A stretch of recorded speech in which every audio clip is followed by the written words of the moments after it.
All right, microphone check 1 2 1 2. Man, so this Badass Records episode 31, and the first time to have a repeat guest. Nice. Joshua Paul George. That's right. Jetpack, as it were. Yep. JP. JP. What's going on? Not much, just working and living. L-I-V-I-N. Yes. I keep getting older and they stay the Right? same age. Just trying to keep a little change in my pocket. I don't know. I might go to community college. Yeah. Now I just got through the brutal summer working in HVAC, so that was... it was fun, but it was stressful. It was stressful. Being a smaller company, it was really stressful. But aren't all the summers kind of stressful, or is this one unique? Or no, yeah, this one was unique because I think it was like about April. We had that Sunday, it was like 45 degrees, and then the next day it was like 90. Yeah, and then it was a week worth of 90 plus. And yeah, and it kind of went back, but as soon as May hit, I mean, it was 90 above. Yeah. I mean, and it was just, and we're trying to build. Okay. We're trying to grow. Yeah, and we want to compete with the bigger boys, but be better than them and more honest. So we pushed the gas pedal a little bit on advertising, and saw a lot of returns from it. Where did you put it? Google and Facebook. Okay. We've got a company that's helping us with Facebook. Okay. And then Google, and putting us up more top when you search Sure. HVAC near me. Yeah. But also trying to take care of our original client base. Yeah. And it's like right now I'm finishing up with our what we call our maintenances, where we come out and tune up your system. Sure. And so I've gotten a little bit pushback. People, well, it's late August or early September. Like, yeah, well, I'll just tell them, like, as you know, it's been basically 100 degrees every day for the last 3 months. Yeah. Like, I'm trying to take care of people that don't have cooling. Right. Like, there's an old lady here that has one unit. It's 25 years old, and we're trying to get her so she doesn't die on us. So I ran into 3 different people randomly this summer that were like, yeah, our air's down and it's going to be fill in the blank date and it's just like, I think at the most we were 2.5 weeks out on scheduling. Yeah. In fact, our after hours service, and I say this now I'm remembering I got to call them tomorrow. They were overwhelming us because, we work until dark on HVAC, on air conditioning, because, if not, you're outside with a headlamp messing with 240 volts. Yeah, it's just, no. And also, I know if anybody listens to this, they'll disagree maybe. Air conditioning is a luxury. It is a luxury. Sure. Heat is a necessity. Yeah. Heat will destroy your house. Furnace. Air conditioning, I know if you're older, you can be, but there's places to go. There's fans. There's things you can do. Like the first time, I've been poor, so I've slept with a fan right on me at night, basically naked with no covers. So don't complain to me. Right. So, people would call 10, 11. Well, they would just pile up the next day. PM? Yeah. Man. So they're putting jobs on starting at 6 a.m.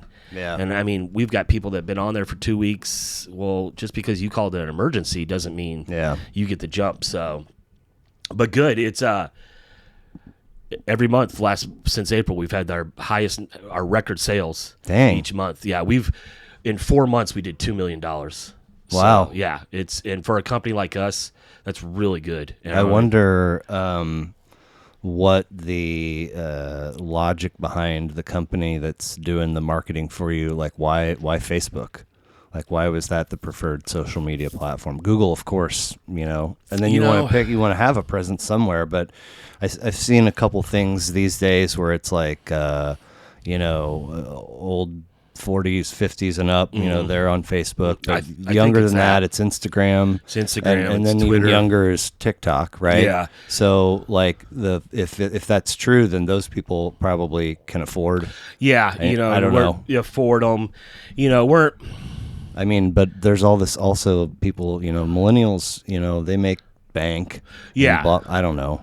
It's a weird thing. I think part of it was because of the age group. Those were decisions. I mean, everybody, as much as I hate still doing it. Are you on there? On Facebook? Yeah. Yeah, okay. Yeah. I'll look at. I try not to. Dude. I try not to, but I'll see the posts that the company does for us, and they're good looking. Okay. And they reach people. Okay. Because I've got it linked to my account to kind of just monitor it. Sure. One of those other things that I'll bring to the board when it's raise time. Yeah. Hey, I'm doing this too. Right. I'm not doing the post, but I'm making sure if I see somebody that has a question, I'm getting on and answering it or saying, hey, you can call me here. So I think, as the company grows more and we get younger people, we might move. But with social media, it's moving so fast. Yeah. I mean, Facebook was huge. Instagram was huge.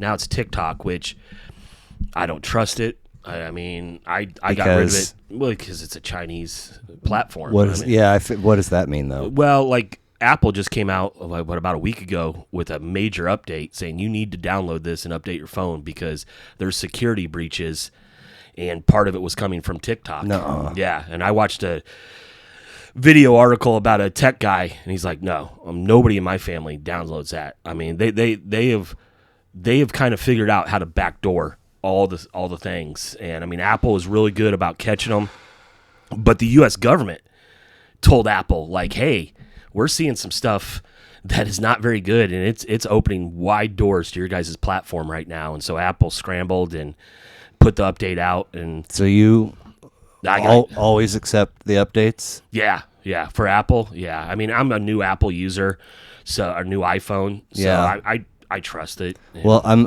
on my second one. Mm-hmm. I didn't have one forever, and then I had one. And it lasted like 4.5 years, which was wild because all of my other phones, that 18 to 24 months, they were just literally like. It's almost like they had a timer. Yeah. On. Yeah.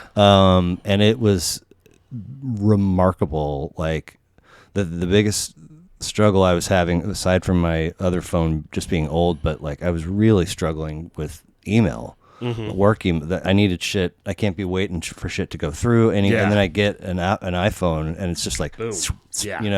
So I did them every time, right? And then because the phone lasted so long, by the time, I mean, it like totally just died because of the new updates. Yeah, and it was older.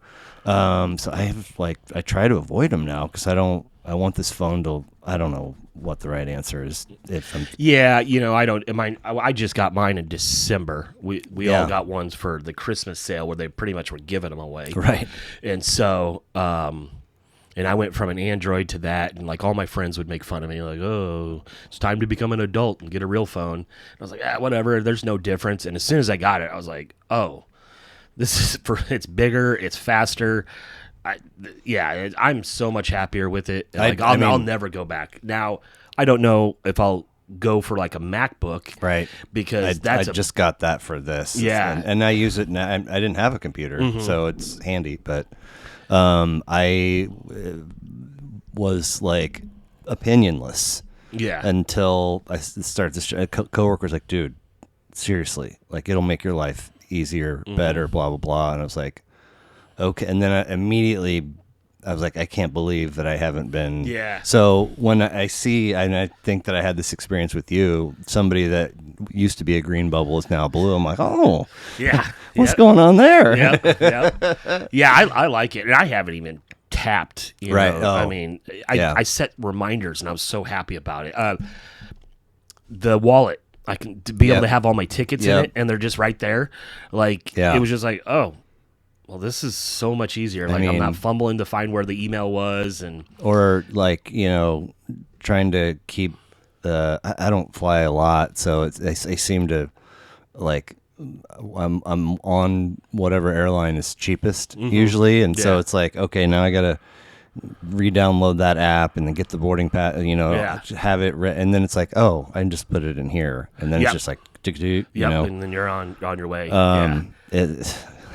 They're nice. I mean, the kids, Ireland, in fact, just yesterday I had to order her what was it, 200 more gigabytes of storage. I mean, she used hers. In fact, even when we were whole decision, I told Aaron, I was like, you make sure you get her the most memory of all these phones. Why is that? I was like, we both know it's going to be videos, pictures. She, less than a year, she filled her whole phone up and filled her cloud up too. And I'm just like, and she couldn't. What do you guys all? I just have 64, and it's a struggle. She had 200, 260 on the phone. On the phone. Damn. Yeah, and then killed the 50 megabytes of cloud. What do you? I've only got 50, and then I added another 50 to the phone. Yeah, you can do that. Well, you could do it to the cloud, right? But I don't. It doesn't seem to make a difference. Yeah, I don't. And it kept popping up. Like, I've got nothing on there, really. I mean, yeah, a good amount of pictures, but nothing really. And it kept, your iCloud storage is almost full. And I finally was like, okay, whatever, 99 cents a month. Just stop showing me this message. I don't care. Like, it'll never get to that point. Yeah. And if it does, I'm going to be like, why the hell do I have these stupid... That was my thing with Ireland. Like, I'm looking at 75 pictures of your face. Yeah. Like, whoa, this one I did with it. Blah, blah. Like, yeah. Okay, kids. I know. Like, I'm old. I don't care. You may have seen. I'm very, very slowly trying to put like one or two YouTube shorts and then TikToks, and those have to be done from your phone. You can't. Oh, really? Yeah. So, I will create a file, and then I got to email it to myself, and then I open it, and then it has to open through Google Drive, and then you make the post, and like, if I do a couple or three at a time, like I can feel the phone getting hotter with each one, and then I'll be out of space, and I'll open the storage thing, and it's usually all of these, color-coded areas here, and it's almost entirely apps, and it's because TikTok is just using everything, and so I gotta like clear caches and delete stuff and power off and power. It's really bananas, but I that thing, man, it's TikTok troublesome in a different way than you mentioned, meaning like, time suck city. Dude, there was a couple Saturday nights I start going and I'm looked up and it's 2 a.m. and I'm like, what? Dude, you're 47 years old and you're sitting here like some teenage girl. And then it was just, hot moms and swingers. And I'm like, first of all, where the hell are these people? I know. Second of all, what the fuck is going on? Like, what? All right. So there's a dancing lane and a cooking lane, and then there's a lane. A what? A funny lane. Yeah, like stand pranks, up. People telling jokes, pranks. And then there's a really wide lane for like sexually oriented stuff. Yeah. And it's like, okay, so you have the person, right? And they're like doing their thing, and they want you to use their sound or go to their link, and it's all better on my Instagram. Yeah. Or if they have like you can do whatever you want on Twitter. Yeah, pretty much. Yeah. And then it's like, or you want to cough up some bread and go to my OnlyFans. Yeah. And then there will be like people, I think, will like screenshot all of their content and then create a different, account and just post their shit. It's like, it's so wild. It's so wild. And like once I started seeing like all the sexual stuff, I'm like, because both of them have it. And like Guinness very quickly got up to 10,000 followers doing like jokes and like 10,000. Yeah, like Ireland said it one day when she first like, Guinness got 8,000 followers. I go, what? I go, for what? And I'm like, dude. And so I watch his videos and I'm like, okay, well, a couple of these might be a little inappropriate. It's not him saying it; he's lip syncing to different things, right? And but I'm like, what? The big thing was he would wear a mask. or a sunglass. He'd cover his face, so he just kept building and building. I might, if I get this many followers, yeah, no way. And people just bit and Wow. bit, and kids, like his cousin over in his neighborhood, like Lincoln said to us, like, "Can you tell Guinness to stop doing TikToks? Because that's all my friends talk about." I'm like, I don't know what you're talking about, man. And then I was like, oh shit. And like the day he showed his face was a big deal to everybody. And I'm like, Do you watch Two Bears One Cave? Yeah. Or listen to? Yeah. Have you listened to this week's? no, is this who's on this It's week? just Bert and Tom. No, I started it, but I didn't get into it. He gets to Bert gets to a spot where he talks about. So his oldest girl is just like Georgia, yeah, going to college going to right college, now, yeah. and then Isla turned 16, Yeah. and so she had it in her head forever, like She gets the cuss. yeah. Yeah. So you heard this. Yeah, he said it on other, like, Okay. He's like, I don't know where she's got So this. he Like, goes, he filmed, and what's it going to be? And she goes, cunt. And so he puts it on TikTok, and she comes into his room at 3:00 in the morning. It's like, take it down now. And he's like, what? And she's like, it's got 6 million views or something like that. And like all the people she knows are sending it to her. And she's like, you can keep it on Instagram because everybody's old there. Yeah, and he's like, I fucking took it down. Yeah. Like, I can see that's great. So he obviously doesn't have like all the privacy settings. No, because no. Adeline has it, but it's yeah. So Ireland does too, and I've made sure we've locked that thing down. good.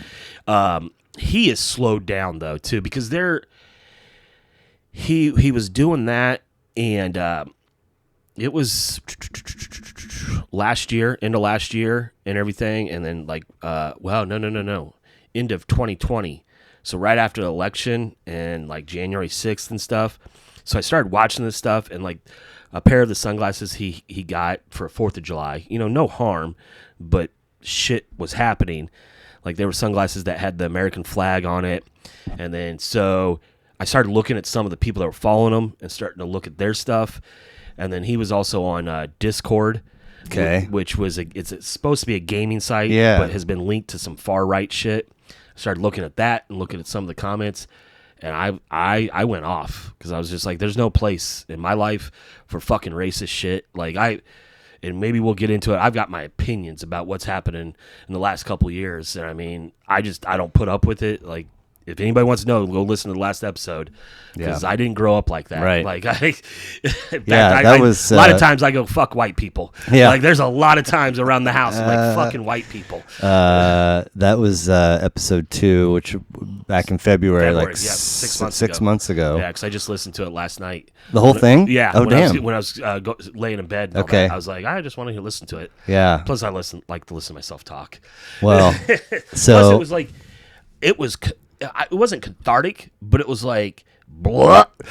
And dude, that was to me that was fantastic. It was fucking awesome. And I've noticed, I don't know, I've just noticed kind of glances at me from other parents of our girls' age. Just, I don't know if they listen to it, just kind of like, you are well. Aside from my next door neighbor, he did an episode, and she's going to. But I mean, no other families. Nobody says shit. Like very few. Like I put a couple of Facebook posts up about it. I just don't know what to do with that place anymore. It's just depressing. And I keep going to it because I'm looking for the notification thing to be read, and then for there to be like an actual connection. Yeah. But it's like so-and-so's birthday, or don't forget Josh asked you to like this page. I get it all, but it doesn't, it's like a chore. Like it really, it doesn't feel like what it used to. So like when I open it, I'm not happy. Yeah. It's all, it is literally now, somebody actually pointed this out a couple weeks ago, on their end. And then I looked, and it's literally like it's like, post ad, post, which I get it. Like, it's a free thing. You got to generate revenue. Yeah. But wow, that is a lot. And really, if it's really going post ad, a lot of the posts are suggestions for groups or you like this, so you blah, blah. Yeah. And it's just like I feel I keep looking under this sheet, and there's very little substance on there. It's like going back to the fridge, and there's nothing into it. Exactly. It's like an And I'm hour like, later, well, still not nothing. maybe there's some leftover pizza Yes. that I just couldn't see behind the little fairy dropped off Yeah. some pizza here.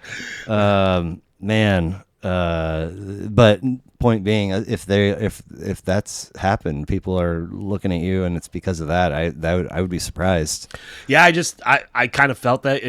Nothing bad. Right. Like I said when I was here, I don't give a fuck. Yeah. Like, my life's my life. Yeah. If you don't like it, get out. Yeah. Like, I'm not fake. Yeah. Well, I think, and the whole time we've been at St. Peter's, I've never tried to act like I'm something I'm not. In fact, it's like I'm more proud to be.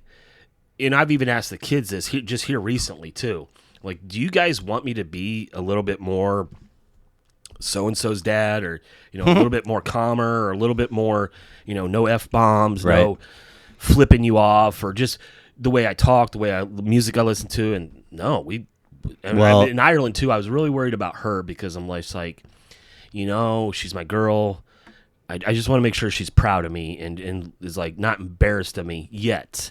And no, because she was like, what do you mean? And then we were at something, and I go, well, like that, Dad, shirt tucked in, and just and she's like, no, dude. I'm like, good, all right. I go a lot of places in my mind with. I guess I'm trying to analyze and weigh like what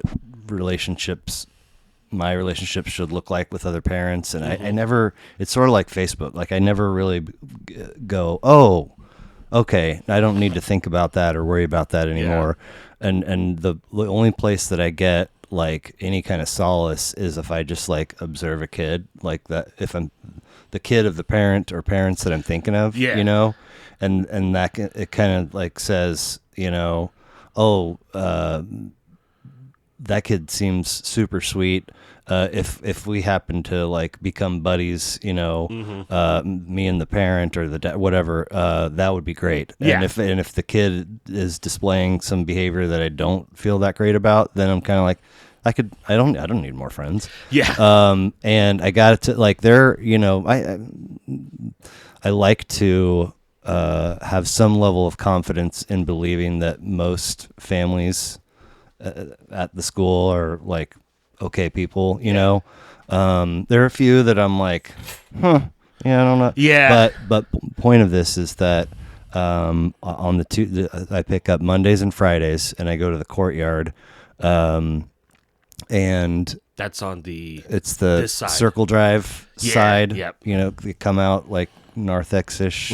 Yeah. Not on 63rd, right? So you mean not on Meyer? Not on Meyer. Okay. Sorry. Yeah. I don't know why that always confuses me either. South side. The street is Charlotte. Yeah. The Circle Drive playground.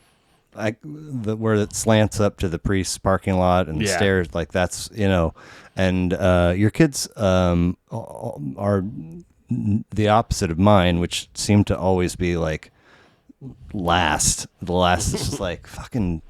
So I think some of the parents I saw are already home, and I'm still, but that's the only time they're on time. Any others, like, they're relatively on the early end of things, and they're always relatively near one another, like one kind of walking in front of the other, and they always seem very humble and very sweet.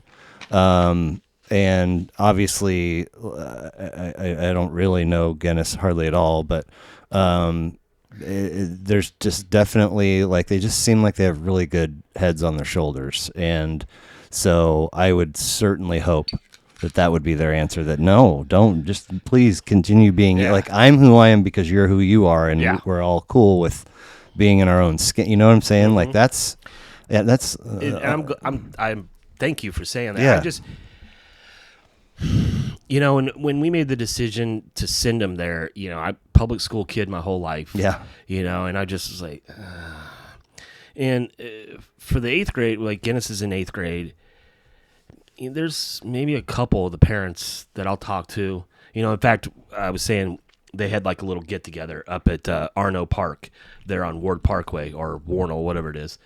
And I was off by myself. Like, I'm just standing there, and one of the moms came up, and she was cool, and she could just tell that, I'm just not fitting in. Like, no disrespect to any of them or that, but I'm not superficial. I'm not. You're pretty quiet publicly though. Like at soccer games. Yeah. You'll chat, but you can also just be by myself. Yeah. Like, and I mean, unless I'm getting kicked out of it. That hasn't happened, has it? You guys weren't there that season. You got what? Yeah, I started saying something to the ref. Oh no. Little punk kid, and then he wanted to buck up on me. It's out at Swope? Yeah. Like it was getting ridiculous. Like, this is 2 seasons ago, and we would have like one ref, no linesman, and I'm just like, come on, man. And he's out there and I just was like, come on, man. Said a couple things, and then he turned and he wanted to act like he's big man. And I just was like, I'm sure they get told something. Yeah, and they did, because Aaron talked to the guy, and he's like, well, I tell him to say that.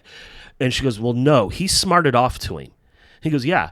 And she goes, well, you don't know who he is, and he's not going to put up that. And he goes, well, it's a kid. And she goes, well, that he's really not going to put up with that. And so he bucked. He came, kind of walked to the sidelines, and I told him, I was like, all right, man, you need to go. Little man, you need to go. And he's like, another word, a blatant tripping. And I just, what the? And he's like, what, the F-bomb? Yeah. And it might have been a mom from our team. They're volunteers. And I'm just, yeah, all right. Oh, okay. And interesting. And I just wasn't having it. And maybe I was in a bad mood that day, but I was just, sure. I had seen enough. Yeah. And so he's like, you're out of here. I'm like, all right, man, whatever. And did you get up right there? Yeah, I just got up, and he started walking towards me, and I'm just thinking, little man, what's next? Yeah, like, I'll hold myself together, but I'll put my hands on you. Like, I'm not going to hit you, but I'm going to, no. Right. You're getting too close. Right, hand on the chest. Yeah, and if you want to step up like a man, we're going to solve this real quick. And as soon as I got up, the other team's parents all started clapping, and I'm just like, fuck. Wow. I'm walking out. Oh, boy. This is a Pickles game? Yeah. I felt so bad. Like, I sent an apology to everybody. Oh, you did? Yeah, I emailed, like, I'm really sorry, the heat of the game, and I took away from the girls, and it shouldn't have been like that. Oh, wow. Yeah. The manager, I got the referee nothing, no recollection of this. It was one, I think it was one of those off seasons where you guys don't play. Oh, okay. Yeah, so all right. I don't know if that's spring or fall. He gets up in he's right here. Who? The manager of the referees or the park. Oh, okay. And he's dropping F-bombs. And I turned to him, I go, yo, man, you don't know who the fuck you're talking to, and you need to be the fuck quiet. You get the fuck out. And I'm like, I'm out. And then I got to the car, and then, age and wisdom. I'm like, fuck, man, what the fuck? Part of me, the devil on my shoulder is like, yeah, we got kicked out of a youth game, right on. Other parts like, I probably embarrassed Ireland, because the girls were pointing at me in the parking lot, watching the game from the fence and all that. And I was like, I'm sorry. She's like, it's fine. Nice. And they said something to her, and she's like, your dad got kicked out. And she's like, well, that's my dad. Yeah. And they're like, he's dang. Without saying, he's like, he's not going to put up with shit. That was so she was third or fourth grader. Yeah, when that yeah, happened? like about fourth grade. Yeah, pretty mature. Mm-hmm. Well, have you seen the Bill Burr bit about the value in getting punched in the face? No, I haven't seen that one. Obviously it sucks and it hurts and it's no fun. And your fucking eyes water and whatever, but it's good for you. It shows. It's kind of like next time you're in a thing, you got that memory and you can use it to navigate the current situation. He's like, the crazy thing, whenever that has happened, I've gone from being completely unplugged, just going absolutely bananas. Yeah. And then later I reflect on it, driving, he's like, yeah, it's kind of being a dick back there. I kind of deserve that a little bit. Yeah. Well, and that's funny, because I was just talking to Guinness just Tuesday night on the way home from football practice, because one of the kids, not a St. Peter's kid, another kid, jacking around, So they made the whole team except for him do up downs. And so Guinness threw a shoulder into him as he was walking by. And I guess it kind of little heated.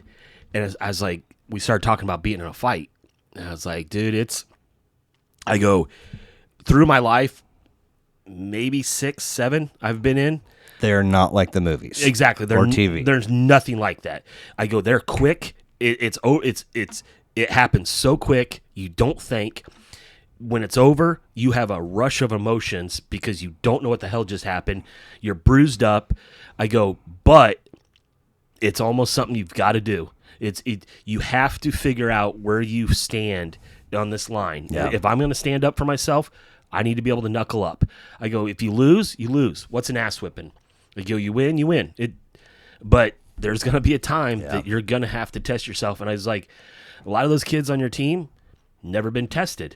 And no, I think that's how the Bill Burr's bit originates, is that there's a huge segment of the population walking around now that have never had their ass kicked before. Yeah. And it's good for you. Yeah. I mean, it is. It humbles you. Yeah. It also knows, all right, next time I know what not to do.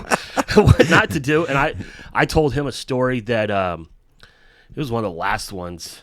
It was high school, senior year, right before I left and everything. Friend took my girlfriend, stupid girl, and butt hurt over it, first love, whatever. I mean, I'm maybe a junior, black kid, and I sucker punched him in the hallways. Tried to get up on him. I get kicked out of school for a couple days. So it just builds and builds, and I get back, and all his little crew, every class I'm going to, they're following me, talking shit. Man. And so it was like like I said, I going to high school in South Dakota. It was just the whole thing in the school. And, one kid in class is like, yeah, I know you're going to be in a fight. Here's my mace. I'm like, all right. Another kid, well, here's my mace. And you remember those starter jacket pullovers? Yeah. Yeah. So they had the big pocket in the front. Oh, yeah. So I was just like, you know what? I don't want to do this today. I just was not in the mental space. I was like, I'm probably going to get my ass kicked, and I need to be ready for it, because he was bigger than me. And I walked out after like 7th hour. Couple guys that were older, like, let's go. And I was like, all right. And as we leave, and they all follow me out. I mean, as soon as we walked out the doors, we're still in, like, we haven't even hit the parking lot yet. And I turn around, and he's right there, and he's like, you going to be a bitch and spray me in the face with mace? And I took him out, and I just tossed him aside, and I go, let's go. I mean, as people described it, it was like an Olympic boxing match, just and I mean, blows were being landed. Like, there was no haymakers, and I mean, it was right. Ha ha ha ha ha. And it goes on maybe 5 minutes. I duck. He goes with the cross, and I duck. My hood comes over my head. Oh shit! He jacks me square in the temple. I mean, and I seeing stars. Oh, and I probably was concussed as hard as he hit me. Half my eye filled up with blood. Oh fuck! Big ass knot on my head. Jesus. And I'm ready to go. He's like, you want me to fuck up that other eye? I go, let's do it. Let's do it. And he's just like, man, Josh, fuck you, and walks away. And I'm just go to my friend. Oh, then he had caught me, like I'd gone like that with a punch, and he had his watch, and he caught me across my forehead. So I looked bad compared to him. Went to a friend's house. His mom was a nurse, and was like, I can't let you go home. I need to observe you for 24 hours, or at least through the night and all that. Calls my parents, like, Josh got in a little altercation. He's just going to spend the night here. And, like I'd said before, at that time, they're like, yeah, whatever. Right.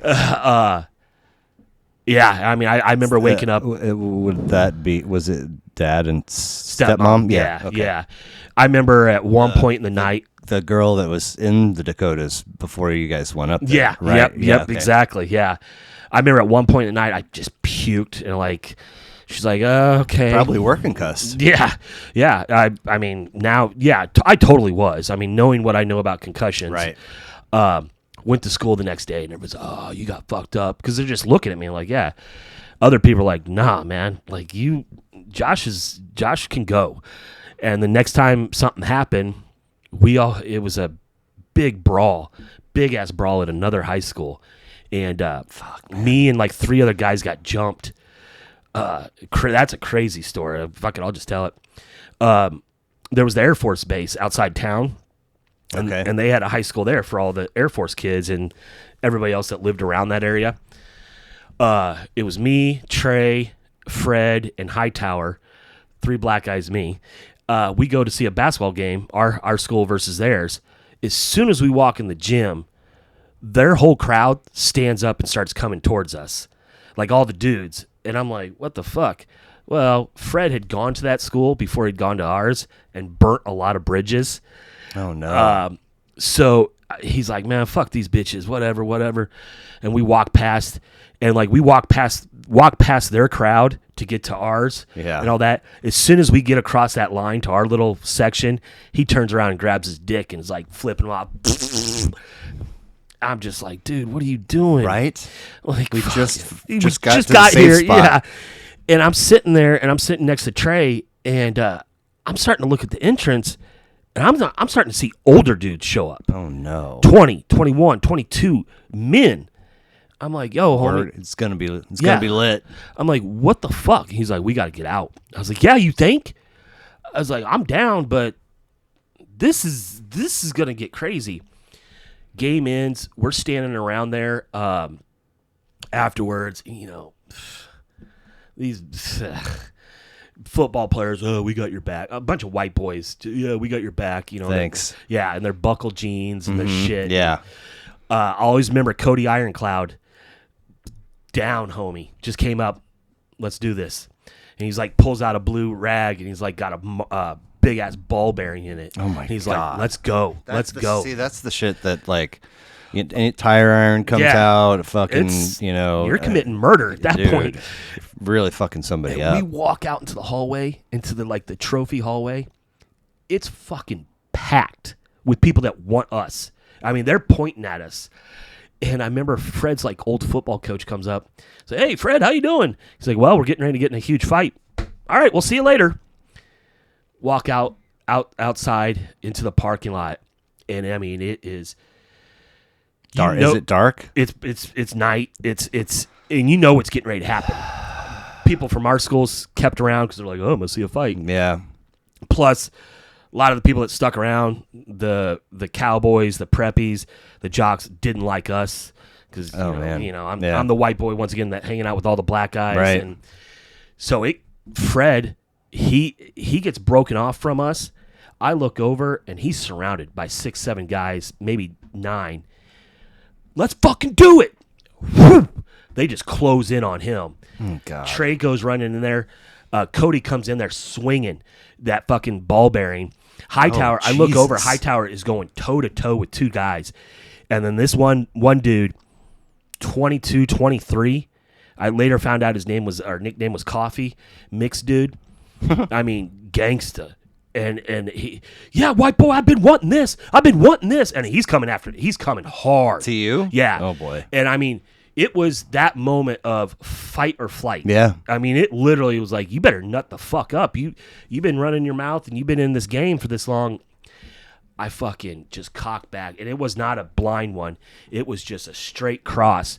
Knocked him fucking out. Just nice. Boom! And he just crumpled. And then I looked, when he went down, I looked in the face of our offensive linemen who would talk shit to me a lot. Oh. And they were like, oh, fuck. Those days are over. Right. He can actually throw. Yeah. And sure enough, his little brother, Coffee's little brother, comes up. He wants some. And I mean, I just, bam, bam. He starts to turn around and kind of do this motion. I grabbed that hand, and I was like, nah, bitch, you're mine now. And I just laid on him. I mean, it took Hightower grabbing me off because I was pissed off, man. I was like, what the fuck? Like, we're driving. It was like a 20-minute drive back to Rapid City. We're going south. Cops, just a line full of cops are going north. Got out in the nick of time. Yo, yeah. Fred, Hightower, and Trey's, all their parents were in the Air Force. All 3 of them got permanently banned from the Air Force base. Damn. Yeah. Not the parents, but right, the kid. right. Yeah. So Yeah, a big investigation at school. Jesus. I mean, it was a big deal, and like it was like, and Fred came out of that thing unscathed. Like at that point, I was scared of him. Like, I am so glad you're my friend. Oh, there was like 2 weeks earlier, they were down at our high school, and some shit kind of started in the parking lot. A fucking car comes up this aisle, and Fred's standing in the middle of the aisle. It fucking clips him, and he flies up in the air. Jesus. Boom, hits on the ground, gets up, starts running after the car. And I looked at Trey. I was like, what the fuck, dude? Like, this guy is, like, I'm glad he is with us. And I mean, yeah, Right. he was hardcore. He was from Chicago, Cabrini Greens, before they tore them down on the south side. He was the one that was surrounded by 7 people, Yeah. and he got out unscathed. He was like, to put it in today's terms, he was built like a little Maurice Jones-Drew. Okay. Like just rock hard. What was And, his nickname? Mojo. Mojo. Yeah, Mojo, But or the Little Giant, or something. I can't remember. Yeah. Anyway. It's been so long, but Yeah. yeah, just to give you an idea of just compact, just nothing but muscle. Yeah. And I mean, yeah, that was a crazy one. It also kind of lived in infamy. Like, yeah, I saw Josh knocked out. Like, you know, especially when youngins would come up and be hanging out with us and started running. Well, fuck you, Josh. You're the white boy. I'm like, yeah, that white boy will knock you out. Yeah. No, he won't. Yeah. A handful of all kinds of different sorts, but one in particular, there was this this pair of sisters whose parents were out of town for a long weekend, and there was one of these little swaths of like a weekend where there was fucking ice everywhere because it was winter and everything was just slick, and like people weren't really getting out too much. Yeah. But they had people over like 2 or 3 nights in a row, and I always would have to close, so I would get done with work and get there way after the party had started. And I got there I think it was a Saturday night, and some people were in the hot tub, and they're like, "You should get in." And I was like, that sounds like a good idea. So we get in, and I'm junior, maybe sophomore, junior, and another couple of dudes show up. One of which I've known since 6th grade. Fucking played basketball and shit together, and he shows up and like sets his beer down to go take a leak, and one of my buddies grabs all his beer and like puts it in the hot tub and just holding it underwater. And so he comes, and he's like, "Where's my beer?" Where the fuck's my beer? And nobody's answering. And he just decides that I did it. Mm-hmm. And I was like, dude, I got my own 12er right here. Yeah. Like, what the fuck? Also, I'm in the hot tub. Yeah. Like, how would I, and so, but he won't let it go. He will not let it go. And finally it gets to the point where I'm like, you want me to like literally get out and go into the bathroom and dry off and put on clothes and go fight you? Yeah, man, fucking. And he just won't. So I do. And like the whole time, I'm like, this is insane. Yeah. And we get out there in the backyard, and of course the girls, they're all like, don't stop. No. So I'm like, and I think I said to his face, like, dude, like, a prank is a prank. Like, if I would have, and I knew I wasn't going to rat my buddy out. And eventually, at one point, I was like, you should own up. Like, but he was like, no, I'm going to watch you kick this guy's ass. Uh-huh. And I was just like, first of all, it's not me. Second of all, I don't have a bone to pick with you. Like, why would I single you out? That's totally random. Yeah. And he just wasn't, I think he'd been going, quite some time. So he just came, we're probably standing this far apart, and he just came for me. And I just literally and I mean, caught him. Like, it was impressive that he stayed on his feet. But so he tried to come again, and I just got him square in the face. And I mean, I was wearing a white t-shirt, and literally just his nose just exploded all over me. Leaking.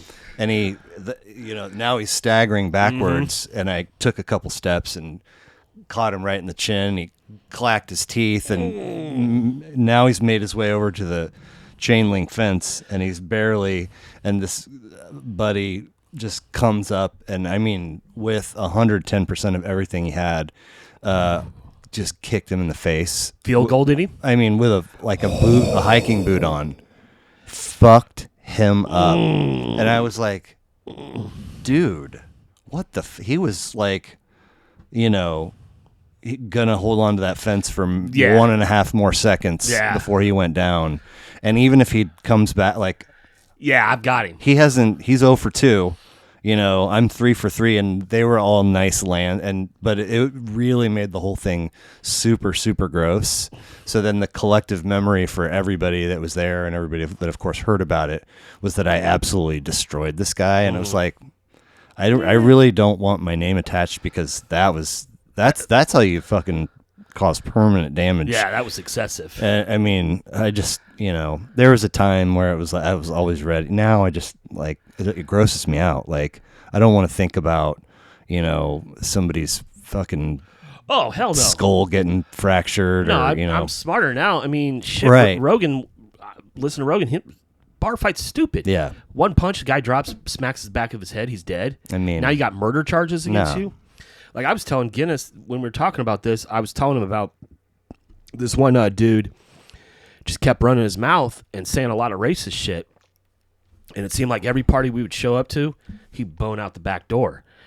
Every one. But then he would come that next day, run his shit to the girls, blah, blah, blah, these black, blah, blah, blah, in. And so one day, back in the day, we get the page call. This girl's like, yeah, he's at this party. And I was like, all right. She's like, he's in the kitchen. I'm going to unlock the back door. So, yeah, we came through the back door, and he's up on the counter, in the corner. Sure. Just fucking vulnerable as fuck. Yeah, just fucking running his mouth. Walk in there, and Trey and Fred are like, yo, what's up? And he's, oh, boy. And I just came through him. I grabbed him by his collar. I was like, now it's time. And we pulled him out to the front. And it was a beating, and then it got racial. Oh shit! And then it got, now you want to say the N-word? Uh-huh. Now you want to say, and those two put, they just fucking beat the shit out of him, and it got to a point he was on his hands and knees with the garage door right here, and Fred like front kicked him, so boom, and then boom. Damn. And then they turned around. Anybody else want to say the N-word? Right. And they didn't say the N-word. Right, yeah. And they're looking at everybody. Uh-huh. And even me, and I'm like, hey, you know where I'm. I drove you here, motherfucker. Yeah, exactly. Like, you got to ride home with me. And that kind of put a little divide in the school because was like,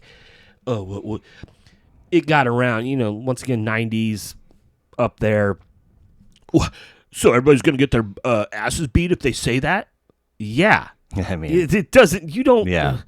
Just because you listen to NWA doesn't mean you get to just say stuff. I know. And that same guy though, I was at another party, and he got field goaled just talking. He never learned. I saw him years later on Facebook when I first joined. Happily married, but I'm like, dude, you probably got some brain damage because I've seen 2 boots to your dome, let alone what these guys did, and I'll admit I got some punches in. Before it got racial, I know I was throwing.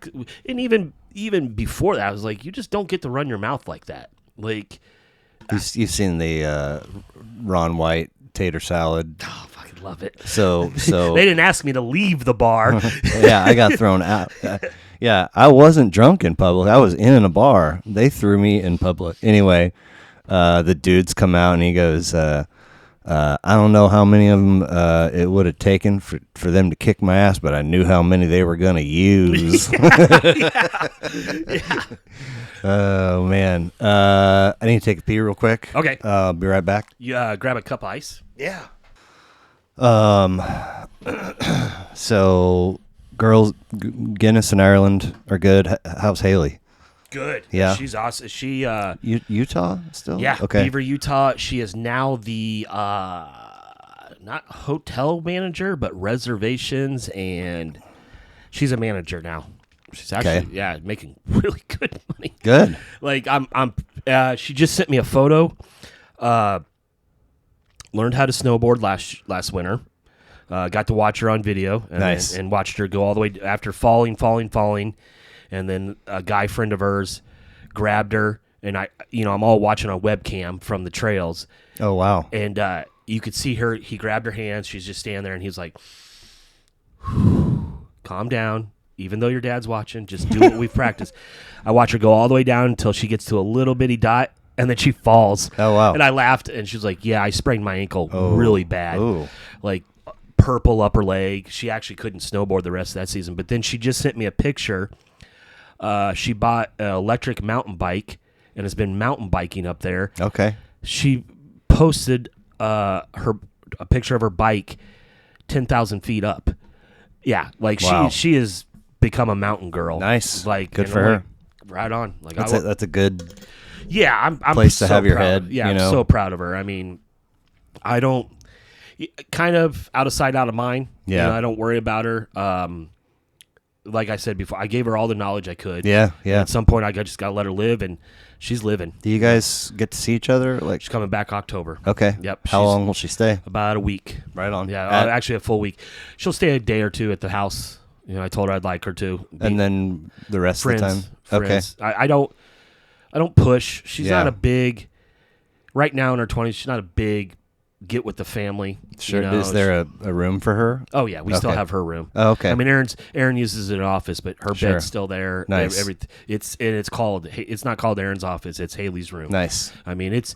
So she has friends here. Oh yeah, Okay. she's got some good friends, and part of the reason she's come back, one of them's getting married, Okay. so she's coming to the wedding. Did she ever live here though? Yeah. Oh, She graduated from Raytown. okay. Yep. So this was her mom was like, you should. It's time for you to have her for a while. Okay. Yep. Like she is every summer after around 6th grade. She was like, she needs to come live with you. Sure. 9th grade, it hit, and then also around that time, it was like, well, this is your choice. Like no Yeah. pressure, but it's your decision. Yeah. Every court of law in any state we go to, you're 15. It's Yeah. Mom can say what she wants, but Right. if we want to get legal, she could also divorce you. Right. She can just do her own thing. So no, she's doing great. Good. I mean, we don't talk. I'm live your life. I don't need to be in your business. I'll get a late night message, listening to this, thinking of you, and Nice. or she'll always call when I'm tipsy. I'm like, or she'll call when she's tipsy, and it's like a Tuesday night. I'm like, yo, I don't. I got to get up in the morning. Yeah. I'm not 26 anymore. So. But things are good at the house. Oh yeah. Yeah. Yeah. So I saw on the gram, Denver. Yeah. Was that a birthday trip? No. My two roommates, my old roommates, they got married. Oh yeah. Got married. A little private, just them and 1, 2, 3, 4, 5, 6, 7 of us. Okay. Got a house up in Breck. Oh wow. And we had the ceremony. We had the ceremony. Well, they just went down to the Justice of Peace. Boom, Sure. boom, boom, Yeah. because you can do that in Colorado. And then we went to some photographers knew some lake up in the mountains. Sure. That you had to drive a road that was sketchy. I bet. In fact, coming down, like I'm going real slow in this minivan, and I come around this turn, and I can see some yellow tape, and I'm like, "What the hell's that?" We stop at the yellow tape. Yeah, F-150 up on its side, fuck. and it looked like it recently happened. Sure. And I looked back at my boy, and I'm like, and that's why I'm not going any faster. Yeah. It's Right. like, because he's like, "You okay? You okay?" I'm like, "Yeah, dude." Like, Stop asking me that. yeah, like I'm just there's holes in the road Yeah. that could just damage this car. Yeah. And Is it I'm a rental? Yeah. Yeah. Yeah, it was a nice minivan. Chrysler minivan 2021. It's the Cadillac of minivans. Okay. Like I would buy it and roll in it even as kids got older. Yeah. Cuz it just was so smooth driving, and the idea that I could pack this thing full or have some kids in here and have a whole back half packed full and we could hit the road. Everybody's got space. Space. Both the back seats of the up front had TVs on them, Oh, nice. and it was all HDMI. You could three different people minus the driver could be watching and listening to whatever they want. Damn. Yeah, it was pimp. I was like, damn, this thing. You were out there for a little bit though. Yeah, we could go to like a Rockies game or something. Yeah, we went out on me, Jackie, Justin went out on Thursday night.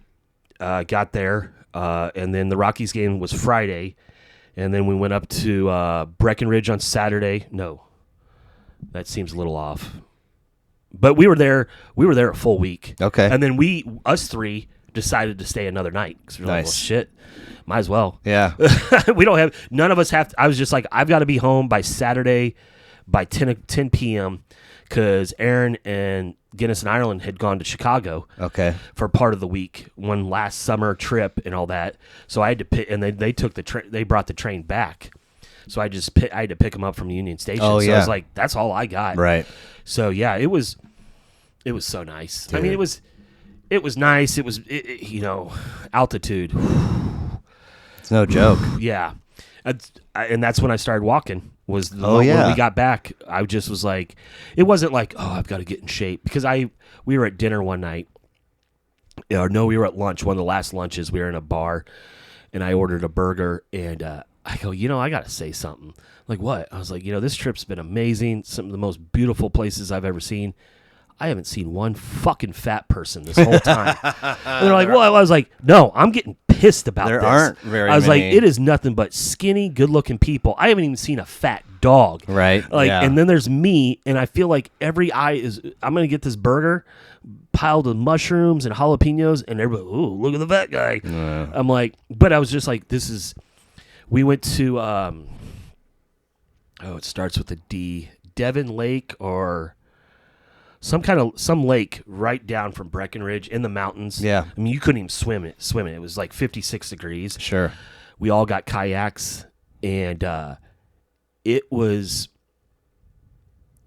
so cathartic. It's exactly what I've been needing without not being able to go to Bonnaroo for a couple years. Yeah. And just the last 3 years of our lives, like, I just sat there for at least an hour by myself in the middle of the lake In this boat? in a kayak. Yeah. Yeah, and just sitting there, and I'm just looking off into the mountains, and I would start myself pointing one way, and then the current would just slowly, just panoramic view, and I'm just looking at mountains and just thinking, just this is God's creation. Dude. I mean, I'm just a speck on all this. It's really like if you've got a good head on your shoulders, having experiences like that will really cause you to like step outside of yourself and look at yourself and be like, all the shit that you fucking freak out about, like, what is that? Yeah, like, I mean, I was sitting there and I'm like, oh, I should have because I left my phone in the car, and I was like, oh, I should have my phone, and then I was like, no,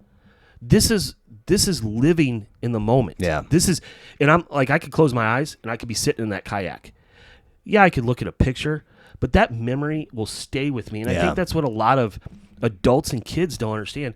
Put that fucking phone down. Yeah, like it was just so what I needed, and it was like, okay, I am only a speck on all this. Yeah, man. And I'm looking at a mountain that could be 1 billion years old. That's was here before me, and is gonna be here after I'm long gone. after. And it was so beautiful. It was just so beautiful, and just I would kick my feet off the side and put them in the water, chilly, but it was just like, oh. Yeah. And it was like, at first when they said, well, we're renting kayaks, I was like, oh crap. Like, I thought to myself, I'm just gonna tool around right by the beach. Sure. So in case I get too tired, I can go in. Yeah. And then I went out. A couple of guys went further, and I was impressed what they did. But I kind of was by myself. And anytime I started floating back towards the group, I'd paddle out a little further. Yeah. And like my buddy Sean, like the kid's godfather, he wants, you all right? You all right? Like, yeah, dude. Like, I'm not on my phone. I'm not on Twitter. I'm living. Yeah. I'm in back 1999, where it's all my mind, and I'm absorbing everything and enjoying so much of this. And they all were like, "You're so." It was so weird because I was just taking it in. And I mean, them getting married too, I was so happy for them. Sure, they're like your besties, right? Exactly. Yeah. Like, they're my travel. I mean, me and Sean will always be like, well, Justin's like, Sean and Justin are like my brothers. I mean, and then Jackie is weird. She's like my little sister. So Jackie, for those two to get married was such a huge deal. And Bonnaroo's together, different concerts, different, just living together. And I was so happy for them, but I was also so happy just to be there and be in that moment and be away from everything. Yeah. I love the kids, love and respect Aaron, but it came at such a good time. Like I had to get away. I was starting to feel it, and it was bending. Yeah. And I was like, job, life. And I was like, I might snap here, and not in a bad way, but I'm teetering there. Yeah. I'm teetering on either snapping or maybe falling down a hole of depression. Yeah. And I needed that, and waking up and walking outside and just, oh shit, there was some big animal here last night. Yeah. You know, and man, you mentioned, so you brought the walk, this walk thing of walking. Yeah. You brought that home with you? I just brought it home, and I just was like, I'd always kind of been thinking, you know, I wake up early. I mean, I leave the house at 6:30 in the morning, 6:15 to 6:30. I was like, well, you know, I'm normally up anyways. My eyes open up 20 minutes before the alarm goes off.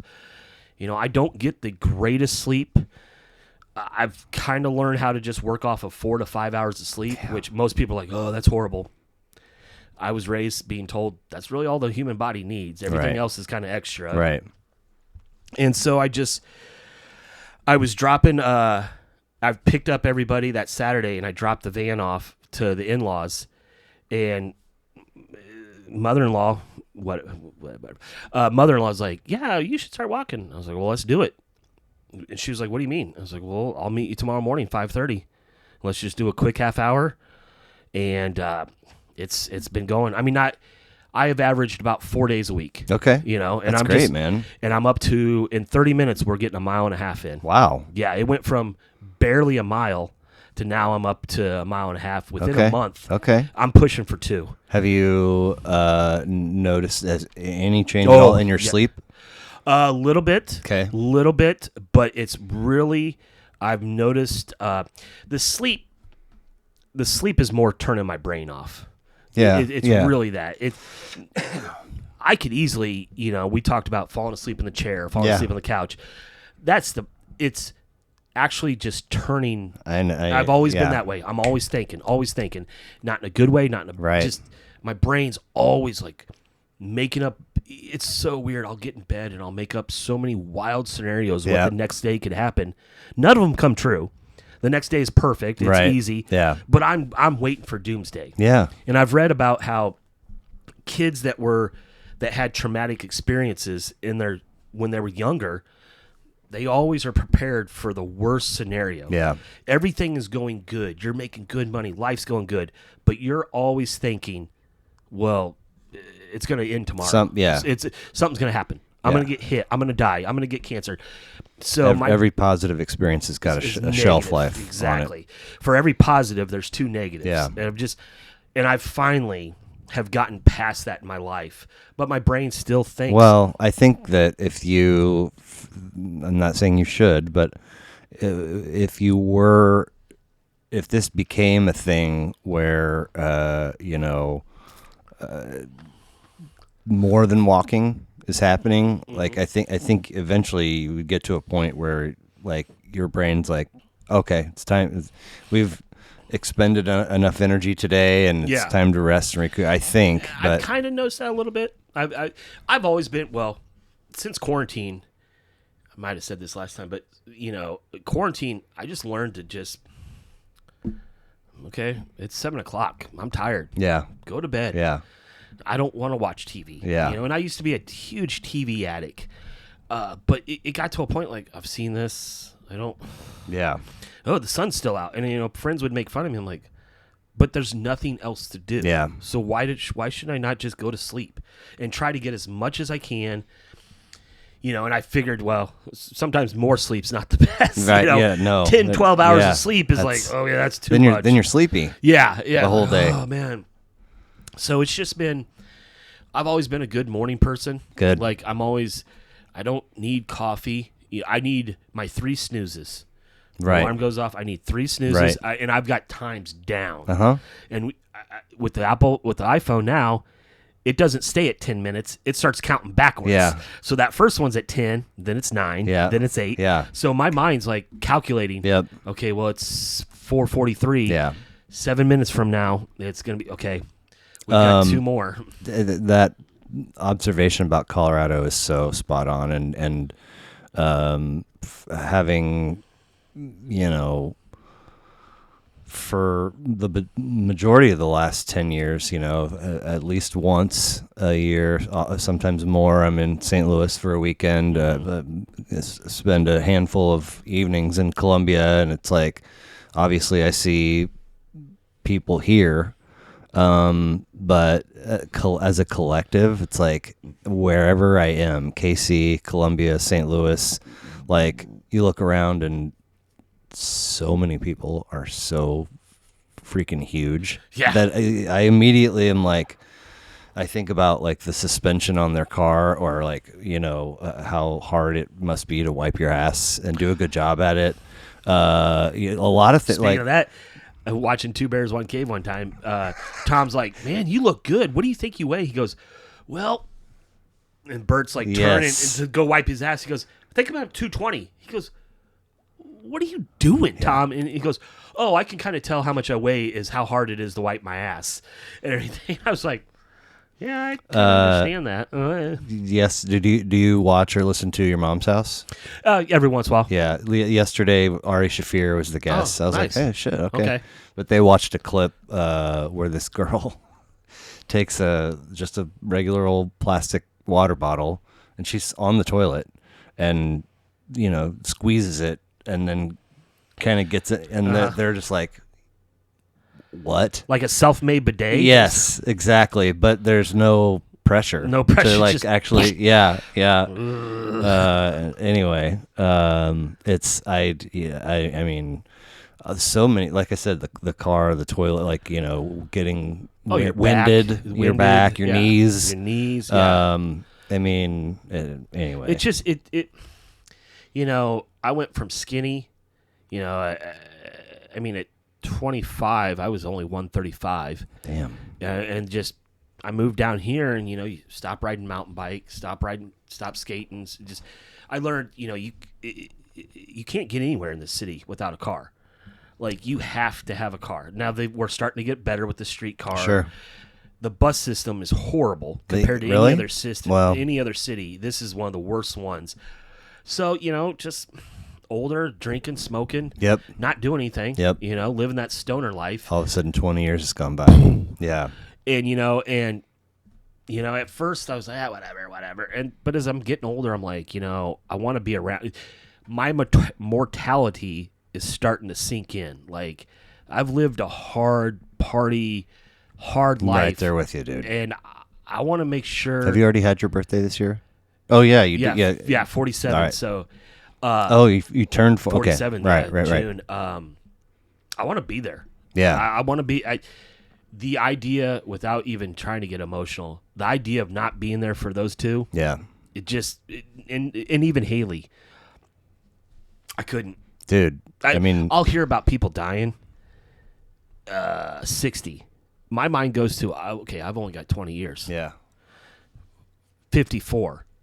I've got less than 10 years. And I'm like, what the fuck am I going to do? Yeah. Guinness would only be 24. Ireland will only be 21. They haven't even started their life yet. No. They need me. Yeah. And so. Your 20s is so weird. So weird. Like, it's really like. Who knows what this world's going to be? 32, you're kind of like, okay. Yeah. All right, fuck. Just this forever? All right. And I'm just like, if some walking a day, if that's what I got to do. And. Dude, you could totally easily get to a spot where you gift yourself 10 years. I was just reading that today, and like I was reading about it. It was like if you can do 2 miles a day, most doctors say you're putting off heart disease, you're putting off diabetes, and I've cut down on my drinking. I mean, we're getting ready to hit football, so it will ramp up Yeah. a little bit. That's part of the reason I'm having one tonight, because Yeah. I made some bets before I left Oh boy. work. Okay. Oh, yeah. Oh, tonight's Thursday night football. who's playing? Bills and Rams. Fuck. Amazon Prime only. Oh right. Yeah, so before I left work, I met a couple parlay or prop bets for touchdowns and stuff. So I've got a chance to win for $20. A chance to win Sure. $250. Yeah. I forget who it was. Somebody just I saw it on a TikTok, but it was somebody had. It was. I think it was on the ESPN. I forget who it was. Somebody they had a blue check, right? It was legit, and they had their whole playoff brackets, and they had and not a Casey Homer, but they had Chiefs Packers in the Super Bowl and Chiefs winning. Yeah. And I was like, oh my god. We'll stay away from that. Yeah. But okay, so Colorado for the wedding, but you did have a birthday trip somewhere, didn't you? Or did you just make a post saying I'm celebrating for my birthday? Maybe it was did the kids get you records? Oh yeah. They knocked it out. They on their own. I found out on their own. They discussed it and came up with what they were going to get me. I had asked for just one of those screens that magnetic together when you walk out of it, because being in the basement, I don't get any natural light, so I like to kick the door open and just have the sunlight, but I'm always worried about what critter is running into it. Yeah. So I'm like, can I please get one of those magnetic things that I can have a screen, have the door open, and I don't have to worry about stuff getting in? So Aaron got me that. Yeah, Guinness got me Kendrick Lamar's To Pimp a Butterfly, which, wow. Yeah. Okay. And then Ireland got me Sgt. Pepper's. Nice. Very nice. Yeah, and didn't even call Haley, which I was surprised about that. Guinness knew. Like, me and Guinness have a music connection. I've built. They both have phones, Ireland Yeah. and Guinness? Yeah. Do they both have Haley in their phone? Yeah. Nice. Yeah. I mean, anytime Ireland starts to give a little lip, I'm like, you want to call your sister and see how it was? No. Because she knows the answer. God, I just it's can't- not going to go the I way. can't picture her giving lip. Oh. That's Well, funny. it's not so much lip. It's hey, Ireland, that's going to be hot if you touch it. Do we really think it's going to be hot? I mean, she wants to. She's I got gotta that, find out for myself. Yeah, she's got that lawyer in her. Okay. Like, Mom, Interesting. where Right, I'm gonna debate this a little bit, and That's awesome. yeah, right. Well, no, the gifts. The gifts Oh are yeah, awesome. it was. I couldn't believe it. I mean, it made me tear up, and I Yeah. was just like, "Are you kidding me?" And I was like, and I looked at Erin, and she's like, "I didn't. This is all on them. They told me exactly what album." And I was like, and Ireland was like worried because I opened Guinness's first, and I'm like, "Holy dude, what? Like, Kendrick? Are you serious?" He's like, "Yeah, I was looking for the new album, but they don't have it on vinyl yet." And so Ireland's like, "I hope you like mine." I was like, I will. And I open, I'm like, "Sweetheart," she's like, "Guinness said you liked the Beatles, and I think this cover was." I was like, "No, you don't understand how cool this cover is, Yeah. and how many hours I spent looking at it." And it was a good day. It was a awesome. good day. I mean, they've seen how I've reacted, because Haley's gotten me first pressing 1985 Purple Rain. She found a 1977 pressing of Dark Side of the Moon for Damn. me. Oh, she's knocked it out. Wow. She is knocked. She finds the shit online.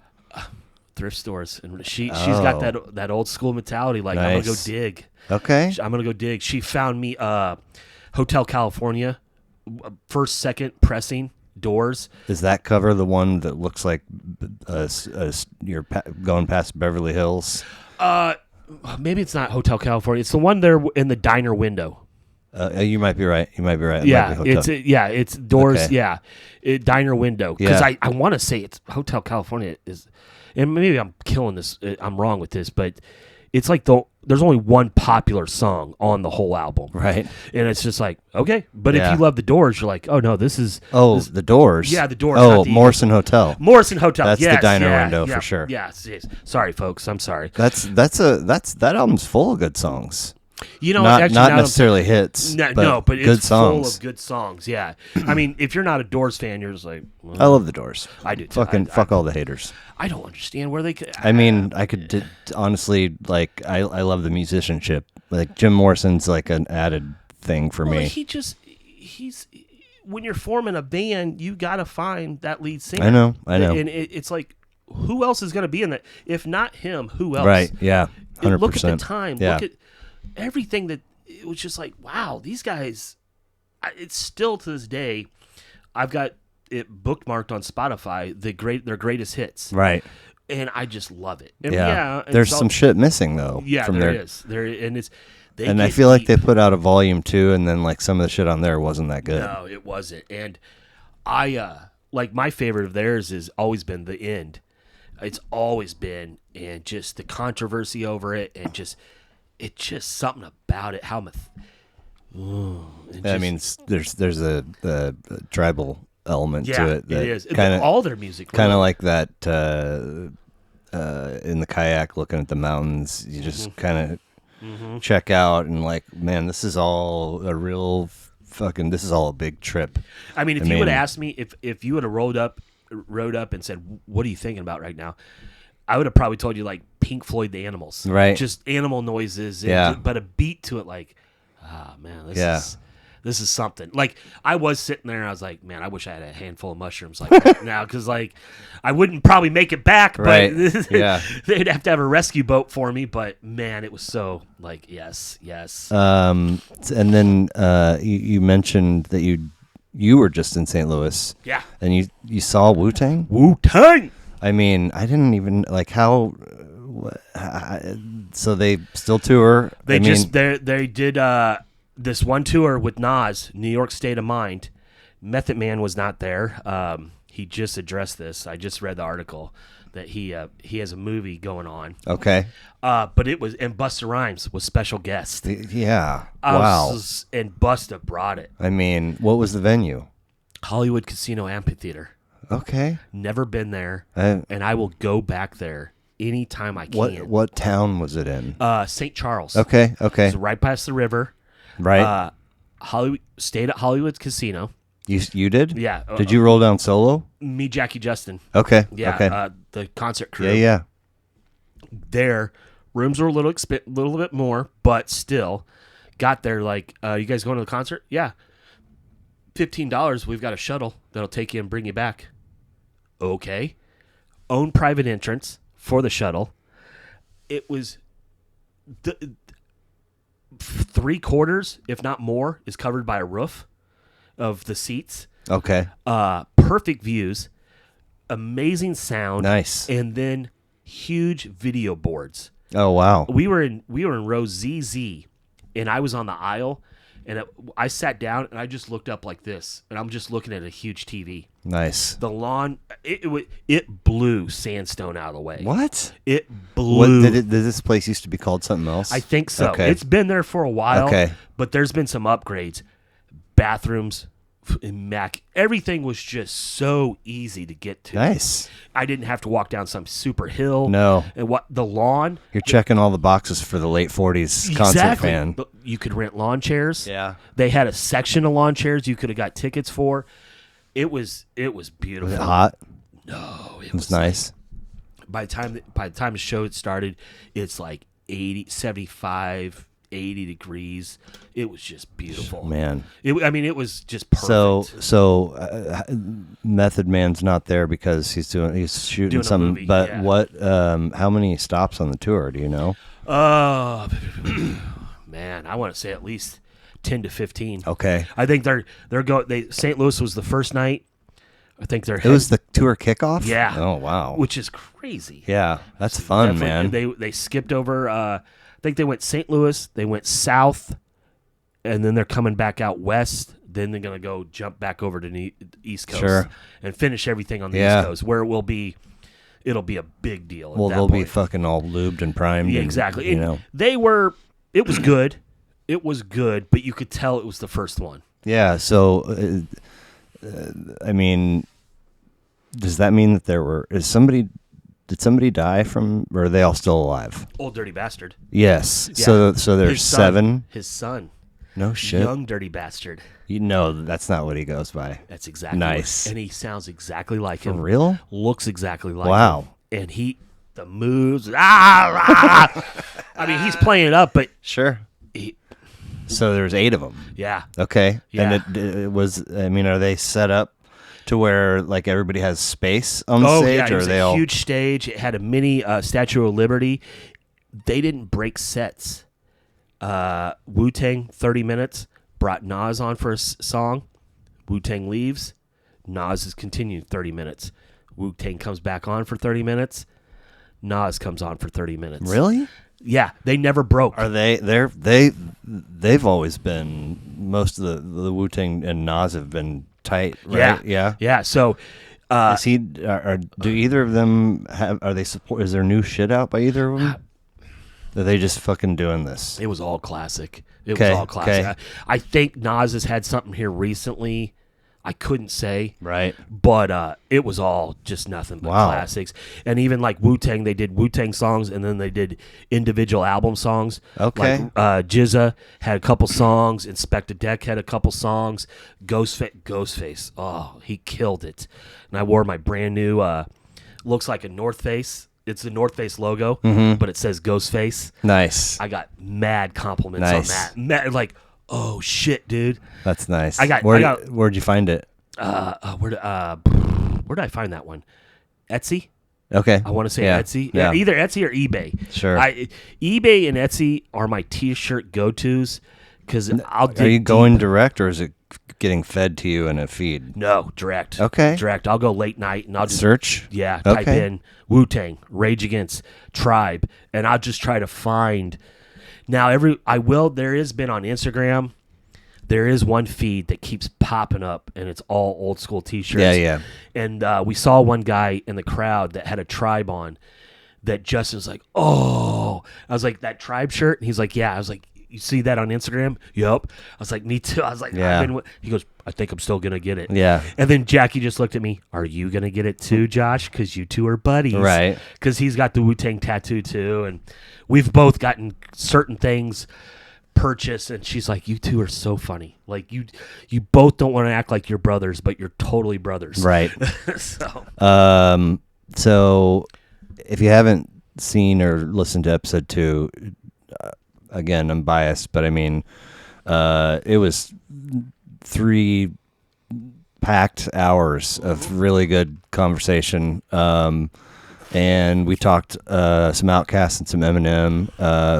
For this one, and I think you mentioned it in the first episode. But, Yeah, it did, I think. But Rage self-titled. Yeah. Which is 92. Yeah. Are you like dialed in so that you, like, when it comes out, you're aware? No. Did you cross paths with it down the road? MTV. Late night MTV. Less than a year after it had been out. Okay. Freedom. The video for Freedom comes out. And in the video, they talk about the stand on the, I'm sorry, people, I can't remember. But not the Pine Ridge Reservation. One of the Indian reservations in 1970s with AIM, American Indian Movement. Yeah. And they took the reservation over. Federal agents come in. Shots are fired. A couple protesters die. I think an FBI agent dies. Leonard Peltier sits in prison. I think he's still alive. Has sat in prison for the whole thing. Yes. And that video highlights that. I'm living in South Dakota. Oh, wow. Native blood. You're going to high school with Smiles a lot. Yes, good call. Yeah. And it Resonated. Everything. I mean, hip hop, punk, revolution. Just, I was like, all right, Yeah. let's go. And it just kept on the back burner, because I still do. But as years gone on, and I'm moving away from things, and life is going. It was always there, and to me, it's one of the greatest albums ever made. It is really really good. I mean, fuck. 1992? Yep. It's 2022. You could put that album on, and every fucking thing they're saying still resonates. Yeah.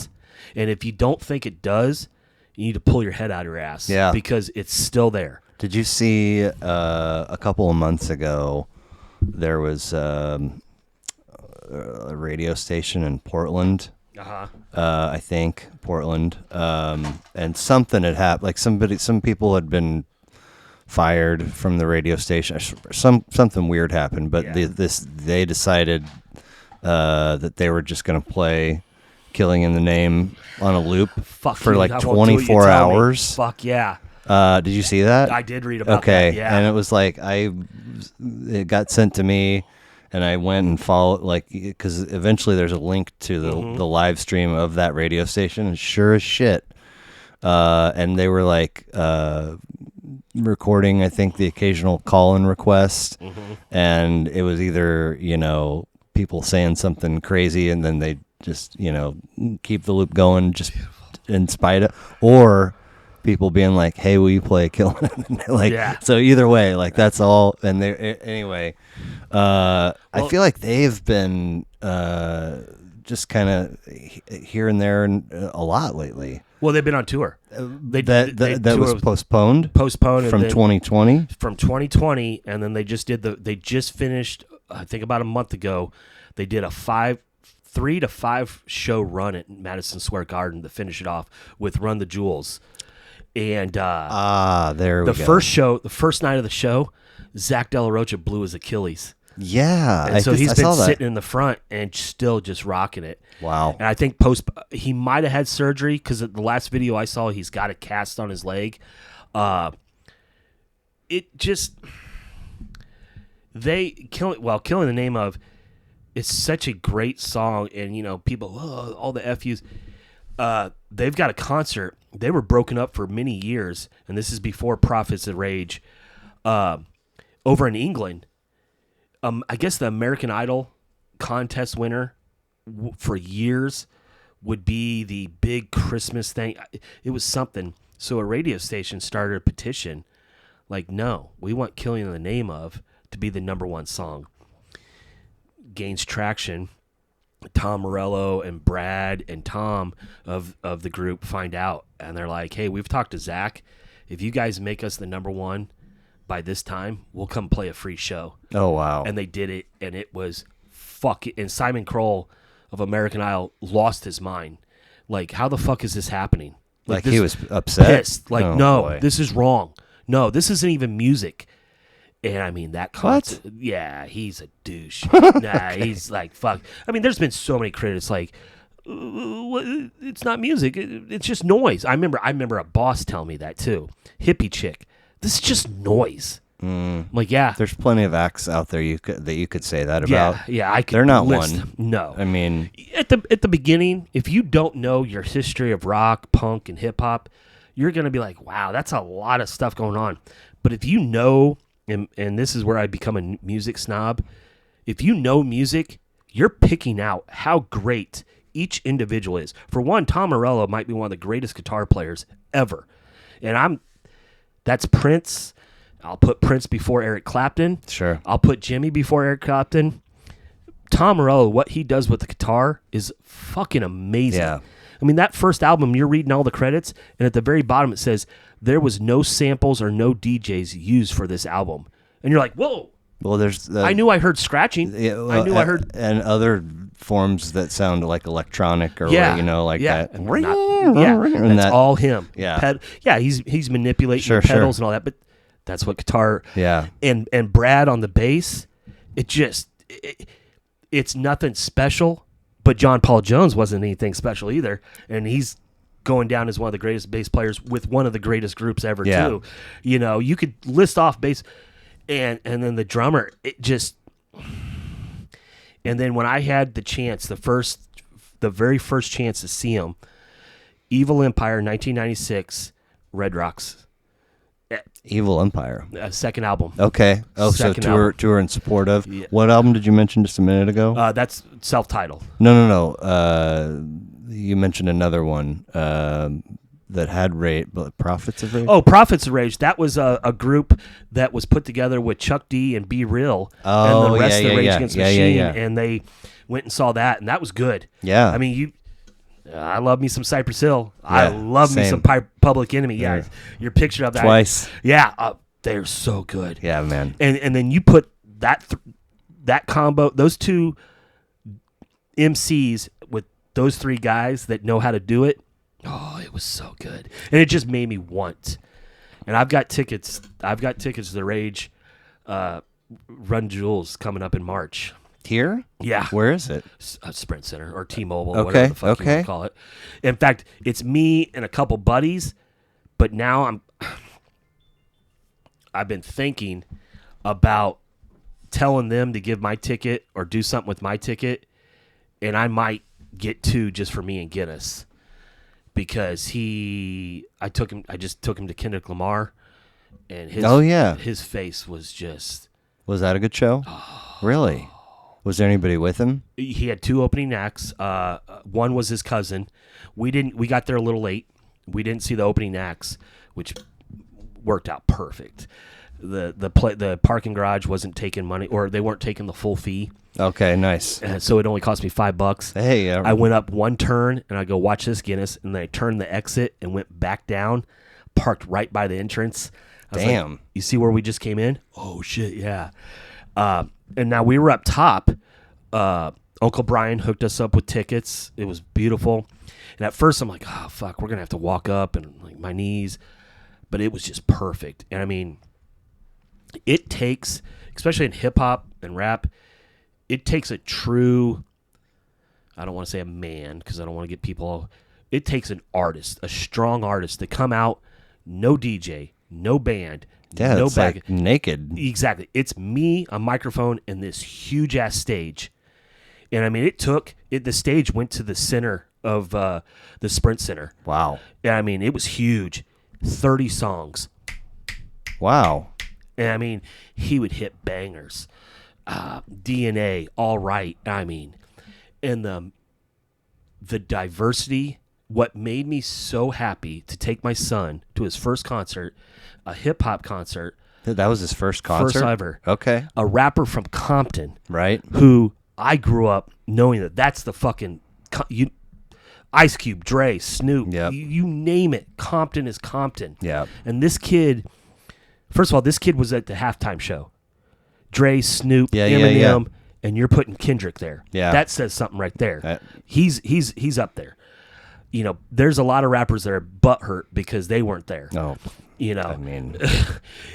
and to have that connection with me and my son, it was, and to see the diversity, young, old, black, white, gay, straight, tons of parents with their kids. Nice. Tons of parents our age. Like,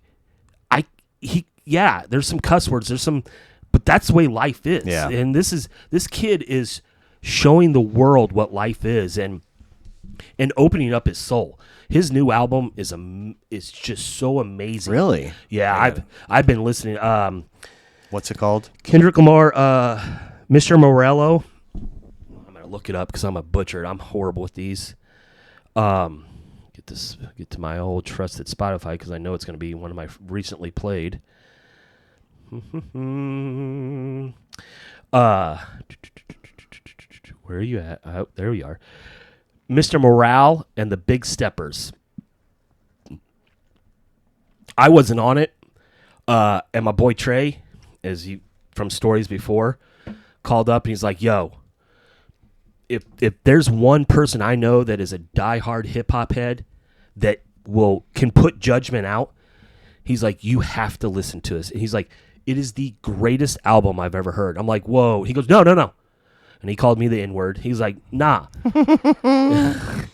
Better than Biggie. Better than All Eyes on Me, Pac. Better. I'm like, well, then we got No, it is. And so I was like, all right. How long after this conversation did you listen to it? About a couple days. Because we talked on a Tuesday. Sure. And I was like, all right, let me get to Friday. Because he's like, yeah, get you some drink, get you some smoke. He goes, do it like we used to. Right. Nope. Shut everything down. This is what I'm doing. Did you first listen? Did you go all the way through? Mm-hmm. Oh, and? Like first listen, you were like... First song. I was like, first song he comes out, the beat is lowered and it's just his voice. Okay. You can hear the beat, but his voice is dictating, going up, changing patterns, changing rhythms. Wow. It just so special. So, and I hate to bring him up, but so like the influence of Eminem. Yeah. Like my voice is the beat's secondary. Yeah. My voice and my words are what I want you to key in on, and the emotion, and then the next song, he's got a song about his auntie's trans. Okay. And now he's an uncle. Okay. And saying fag. Oh, and wow. growing up and saying it. Yeah. And, coming from the 90s, it was loose lips with us. Oh, yeah. It was Yeah. nothing to call somebody gay. It was No. something to call a fag. Yeah. Where I've already said something to Guinness. Like, no, we don't say that anymore. Right. Like, you don't know what somebody's struggle is. No. Like, and it's no part. And I told Guinness, there was a joke, and he's like, yeah, my friends are going to call me gay. I was like, and if that happens, it's like them calling you the N-word. Yeah. Like, we don't do that. Right. I was like, you're not a bigger man to disrespect somebody like that. Right. And then I quoted some stats. I still, for things like, if you are like, man, I really want to get the mozzarella sticks, but I love this shirt and I'm afraid I'll get some marinara on it. So if I'm not going to get them, I'll be like, dude, that's kind of gay. Yeah. But I don't say it to a person.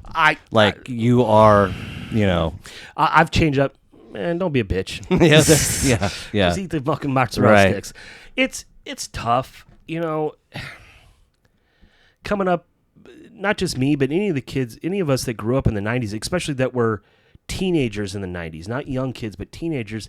It's not that we had hatred or we just didn't know. Right. Yeah. We just didn't know that calling you a fag or saying you're gay or queer or something. Right. And I didn't know that, oh boy, over here struggling with it. Of course not. And now that I know what's going on, there's things I don't understand still too. Yeah. But it's not my place to make fun of you. I love making fun of people and making jokes and all that. Sure. But if it's going to hurt your feelings.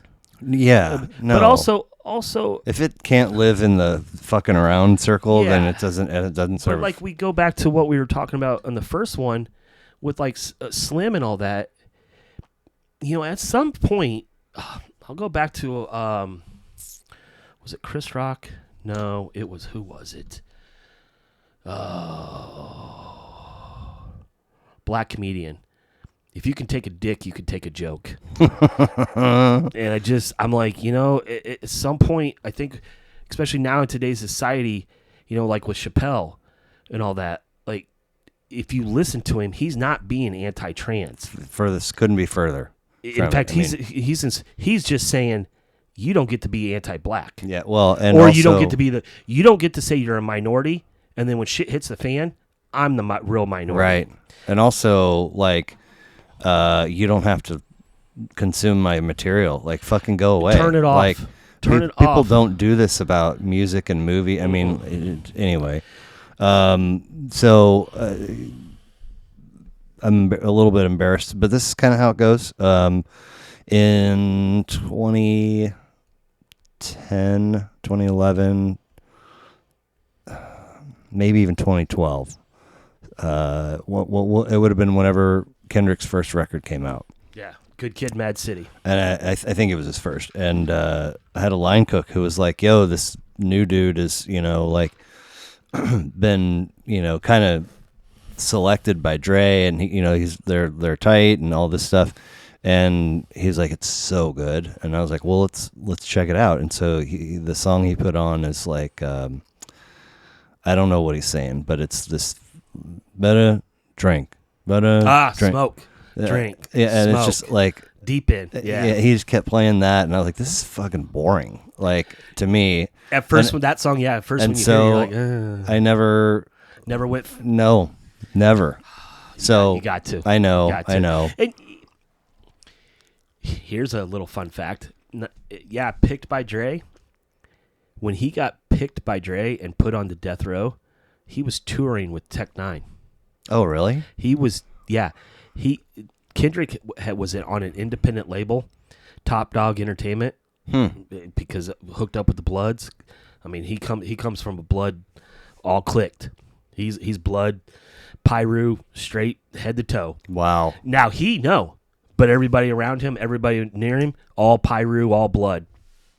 Top Dog Entertainment, blood ran organization. Strange Music, Tech Nine, has always said I grew up around Bloods. 55th or 55th, 53rd Street Road Dogs was all blood click here in Kansas City. Wow. Yeah. So Tech found him first. Then it got back to Dre, and Dre, he was on tour with Tech Nine, and Dre said, "No, I need you." And then yeah. I guess Tech Nine was like, "That's cool, man." Oh yeah, it's Dre. Right, yeah. I mean, if you're listening to this and you don't know who Tech Nine is, you need to give him a listen. I mean, it might not be your music, it might not be your type of rap, but the dude has made a mark in an industry that is driven by social media, every little thing. And he said, "No, I'm going to do it my way, and I'm going to keep it my way." I mean, shit. He has always kind of had like a little bit of an undergroundish kind of feel. He's been with, he's hooked up with Insane Clown Posse. There's things I'm like, all right, I don't get that shit. Whatever, dude. Get back over here. What are you doing over there? But I can go in Lee Summit off Douglas Road. I can go to the Strange Music office. I can roll right up to the gate where they do all the music, they shoot all the videos, all the merchandise. Nice. He has stayed true, and he's just, he's like, at this point, Tech's like, I don't need big label. Yeah, right? No. I've got kids banging my music all day long. So, a lot of them. Yeah. But Kendrick, a special, Okay. And, all right. So any other, so the whole Indian thing with Leonard Peltier, you felt tied to that. Any other like emotional things or experiences that really made that first Rage record? Yeah, just my parents, I said it, hippies. Yeah. Protest. Not so much anti-government, but question government. Sure. Question everything. Don't just eat that spoon of sugar. Right. And it just, right time, right age. I was starting to question. I lived a fucking life. Yeah. And seen some shit. Yeah. And done some shit. And fuck the police. One thing they never say is fuck the fire department.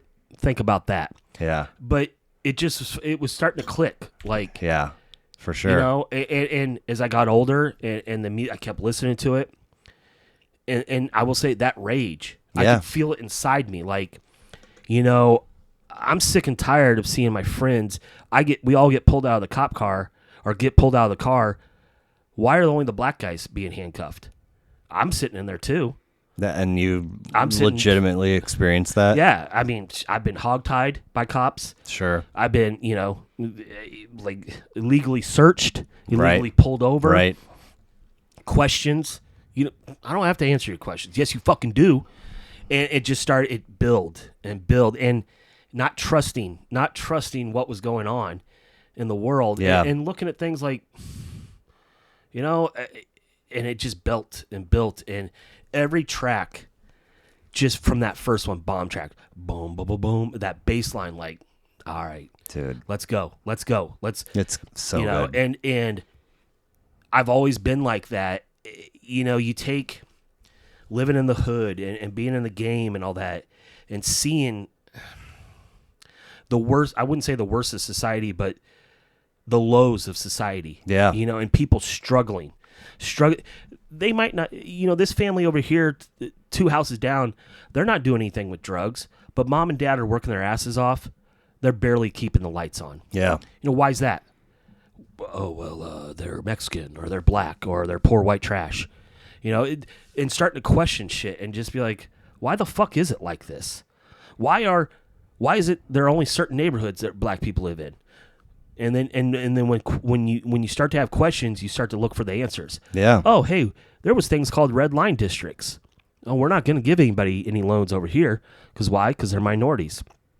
And then just things started happening in my life where more questions started arising and more, and just the music itself was what the punk and the hip hop merging. Yeah, and just was like, and yes. I mean a little hip hop, in there too. Yeah, I mean, just and then just kept going and going, Yeah. and it's kind of fueled my life. And and especially once I got away from doing stupid shit and all that and got more adult, it even passioned me more, kind of died down. And then we hit these last 8 years or six years, and it really ramped me up again. Like, they were protesting against the Clinton administration, which at first, I was young and dumb, like, oh yeah, this guy's great. Yeah, well, if you remember, Clinton's the one that put 3 strikes you're out. right. He made the laws like we were talking earlier. You could have a kilo of coke, you could get probation. You got 2 rocks, you're serving major federal time. And it was a ploy to put the black community and the Latino community down.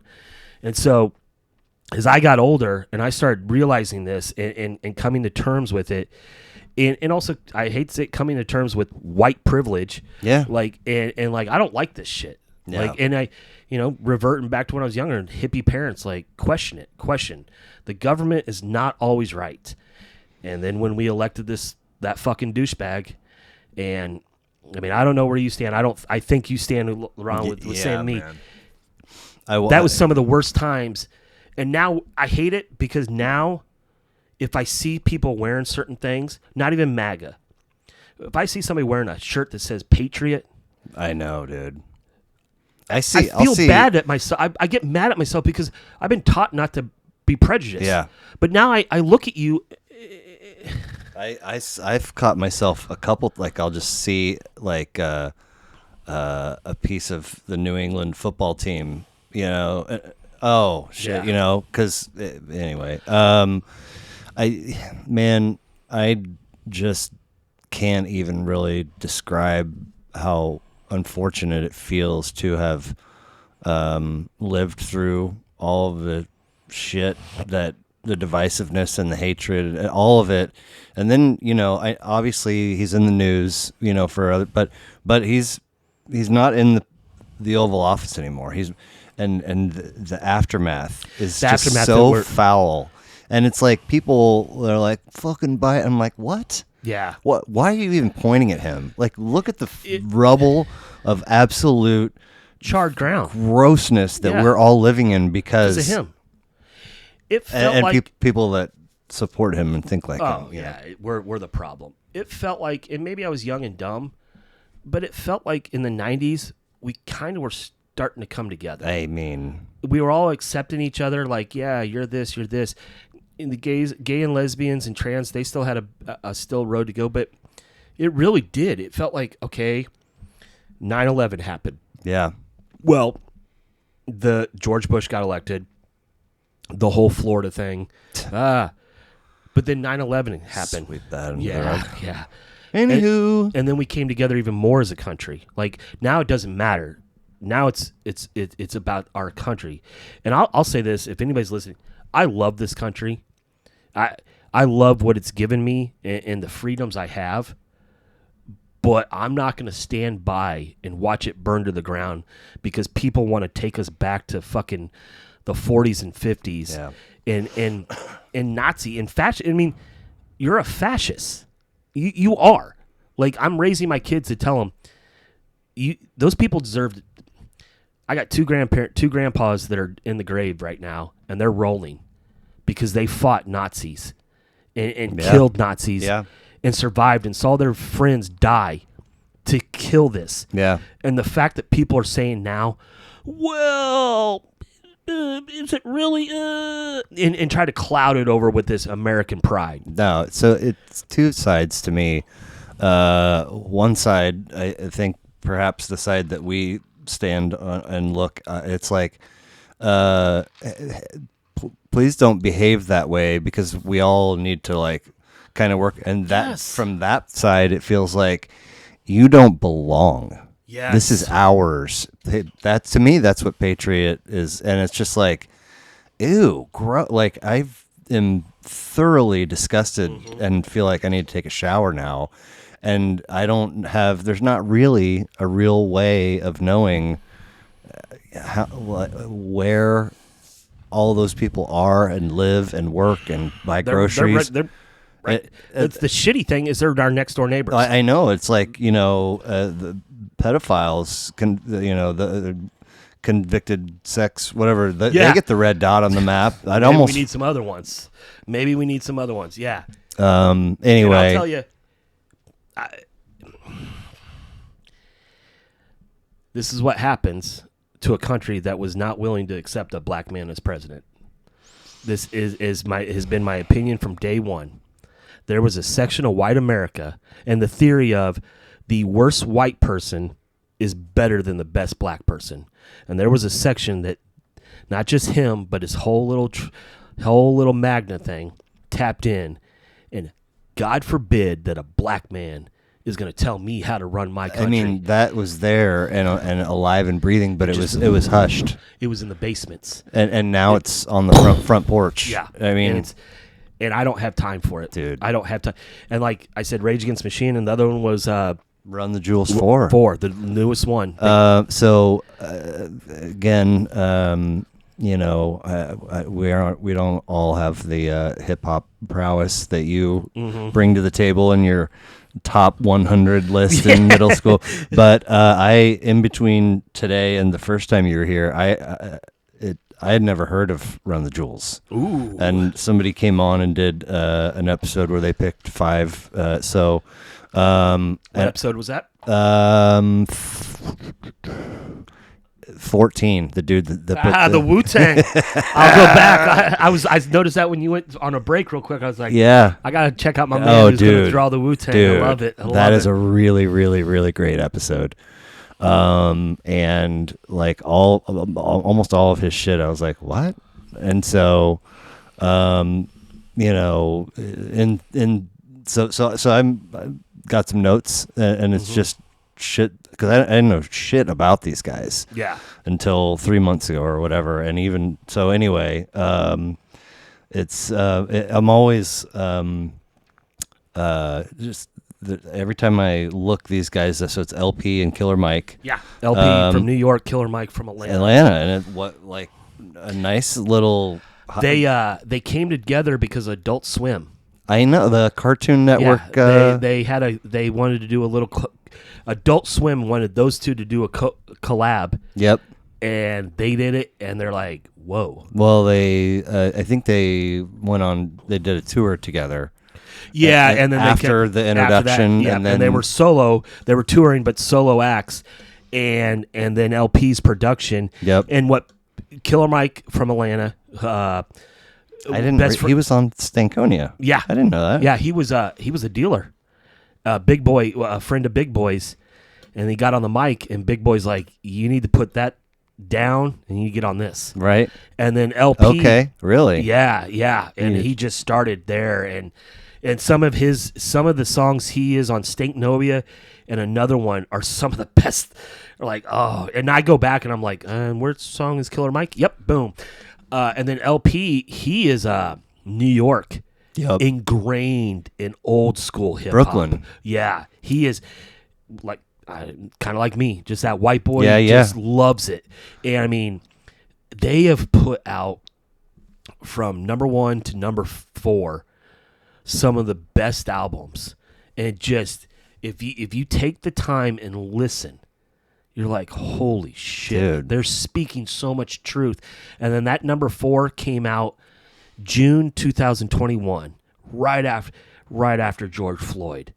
Oh, they was supposed to come out 2 days later, and they put it. They said George Floyd, Ahmaud Arbery, and Breonna Taylor. Yeah. With a note, fuck it, why wait? The world is infested with bullshit, so here's something raw to listen to while you deal with it all. And it's giving me goosebumps right now. We hope it brings you some joy. Stay safe and hopeful out there, and thank you for giving 2 friends the chance to be heard to do what they love. With sincere love and gratitude, Jamie and Mike. I mean, I put that album that day it came out. It was still quarantine. Yep. I went to the porch, 39th Street in Roanoke. Never listened to it. Song 1, drink, smoke. I've not stopped listening. I mean, it's really the first Ooh La La is DJ Premier. Have you seen DJ Premier? Yeah. Has been like opening occasionally for Tom Segura. No, Just like warm him up, and then introduces him. Yeah, at Wu-Tang they had a DJ, and he came out and he did a couple songs, and I couldn't see him, and I was like, oh please God, I'm gonna lose my shit if it's DJ Premier. I'm seeing DJ Premier, Wu-Tang, Nas, and Busta, but Snowfall, where he's like, you get apathetic to where you see a black man like me on TV, where it says I cannot breathe. And it hits so hard. And then at the end, there's a girl skit where it's like, wow, how'd she go? Like, they're kind of messing with the system. One's white, one's black. So if you hate them, you're racist. Yeah, right. And the other girl's like, yeah, well. And I was just like, every song, and still to this day, it's like one of those Outkast albums. Yeah. I'm going to put it on. Yeah. And it's still going to hit, and it's still going to, I've seen them once. Did you watch Ozark? I started it. Okay. I didn't get all. I got to like season 2, and it kind of, it's a slow moving show, and I'm not the. So, I mean, fucking spoiler alert. Yeah, go for it. Season 4, that was it. Yeah. You know who Ruth is. Yep. She decides that she's going to take some matters into her own hands. Nice. Nice. And so she gets in her truck, and it's not a short drive, and she's the whole time, every time she gets in her truck, this song comes back on, and it's New York State of Mind. Nice. From Illmatic. Yes. First track, I believe. And it all kind of comes as the thing is kind of winding down. She's in this diner I think she's in, I don't know where she is, Chicago. I think she's in Chicago. Anyway. Yeah, because that's where they were from originally. She's drinking coffee, and still she's got her pods in. She's listening to Nas, and she looks over, and Killer Mike's sitting there. And seriously? And she gets up, and actually, I don't know if she gets up to leave, and maybe then she notices him, but she stops, and she's like, yo, I love your shit. And he like sort of just like lays a real nice, hopeful, kind of warm and encouraging response. Mm-hmm.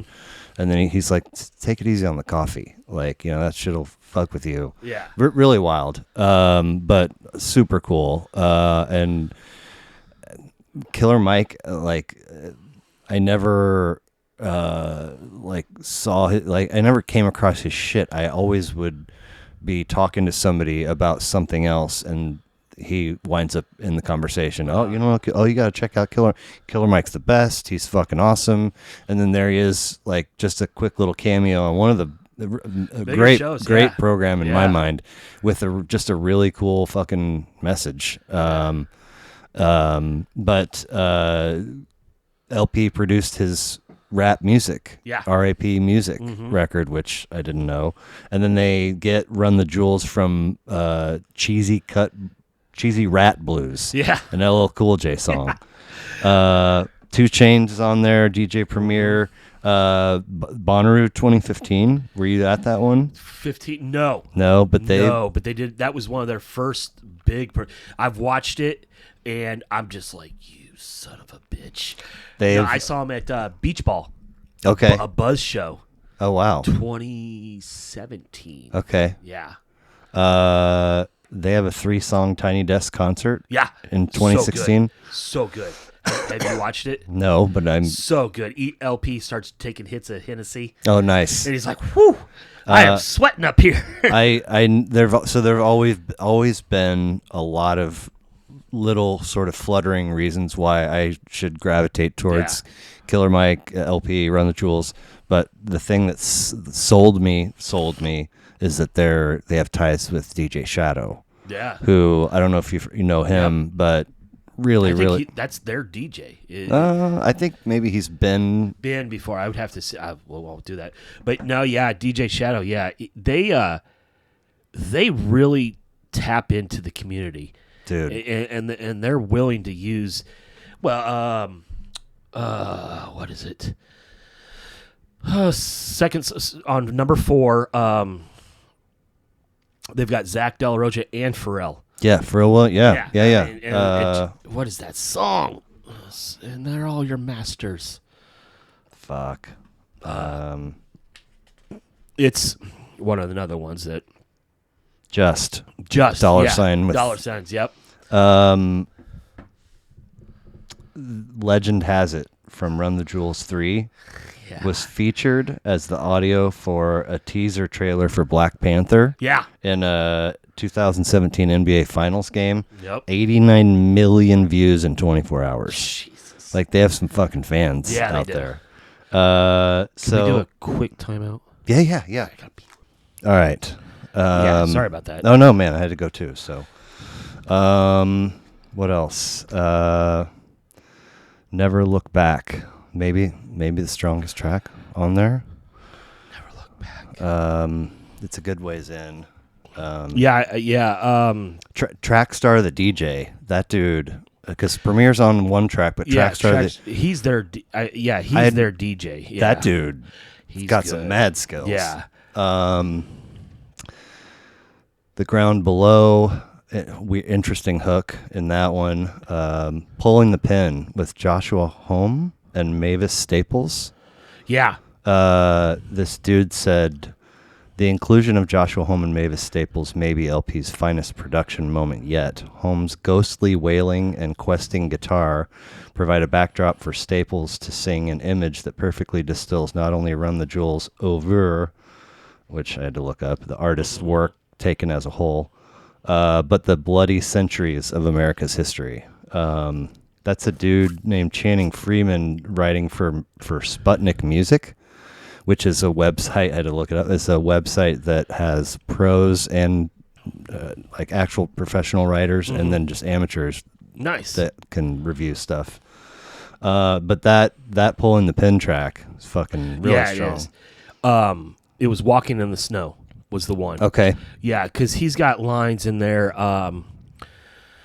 It's like from the ages 1 to 3. It's basically saying as black people from ages 1 to 5, you think we're all cute and cuddly, right? And then from there, now we're a menace, and it just goes from there. 5 after 5. Yeah, I was just like, but then I've been in circles where, and you know how I am. Oh, they're so cute when they're this age. What the fuck's that supposed to mean? Like, what the fuck is... No, top to bottom. And I was reading about it, too, with, the whole intro, Yanking the Brave. Yeah. And this is Run the Jewels 4? Yeah. Okay. They're two guys that... And they wanted to put it like that 70s show cop drama and everything. They don't get along, but they're there to solve the crimes and all that. And I just remember that coming on. I'm like, okay, let's go. Right. And, when you hear... I think we're all, if it's one of our favorite bands, we're going to be open to whatever they put out. Yeah. But it could be shit, too. I mean, we've all heard there's been an album from one of our favorite bands, like, this is, there's one song on here I'm only going to play, and that's it. Yeah. But this one was timing. Timing is always good. Yeah. It was like, yes. And I remember, too, during that June when it came out, and they were having protests on the plaza, and shit was getting real. And I remember Erin called me one night, and she's like, "Where are you at?" I was like, I'm at home. Okay, because Ireland's freaking out. I go, why? Because we're watching TV, and she's worried that you're down there. And I said, well, you just tell her that 25-year-old dad would be down there. Right. Actually, 35-year-old dad would be down there. I go, but I got too much to lose, and I know now how to really work the system. Right. Breaking windows... No. I know what really works. Yeah. And I hate to say it if you're out there and you don't think so, getting your fucking ass to the ballot box and actually voting and putting people in place that agree with us. Not everything has to be the way we want it. No. And it shouldn't be. There should be a mix of happy medium. Exactly. The conservatives need their stuff. There are people in this world, and there's rules and laws that they come up with. They're good for us. But also, you don't get to tell me I don't have no rights because of certain things. No. They have an 11-year-old daughter here recently in the Roe versus Wade, and I know our faith and all that, but I'm still a realist. Yeah. And to have my 11-year-old daughter and to look her in the eyes and tell her she doesn't matter as much as we do is fucking bullshit. Yeah, complete bullshit. There is no law. No. And I'm not going to sit here and say abolish the Supreme Court. I'm not going to. I do have a feeling about the 3 justices that have been put on. Well, I mean, I think we can look back to who was just recently in charge and what is coming up with him at the tail end of Obama's second term. Completely blocked. That's another episode for Josh. So right. We'll hit number 60 with that one. I'll be in every 30 episodes. So this a few words for the Firing Squad, the final track on the record.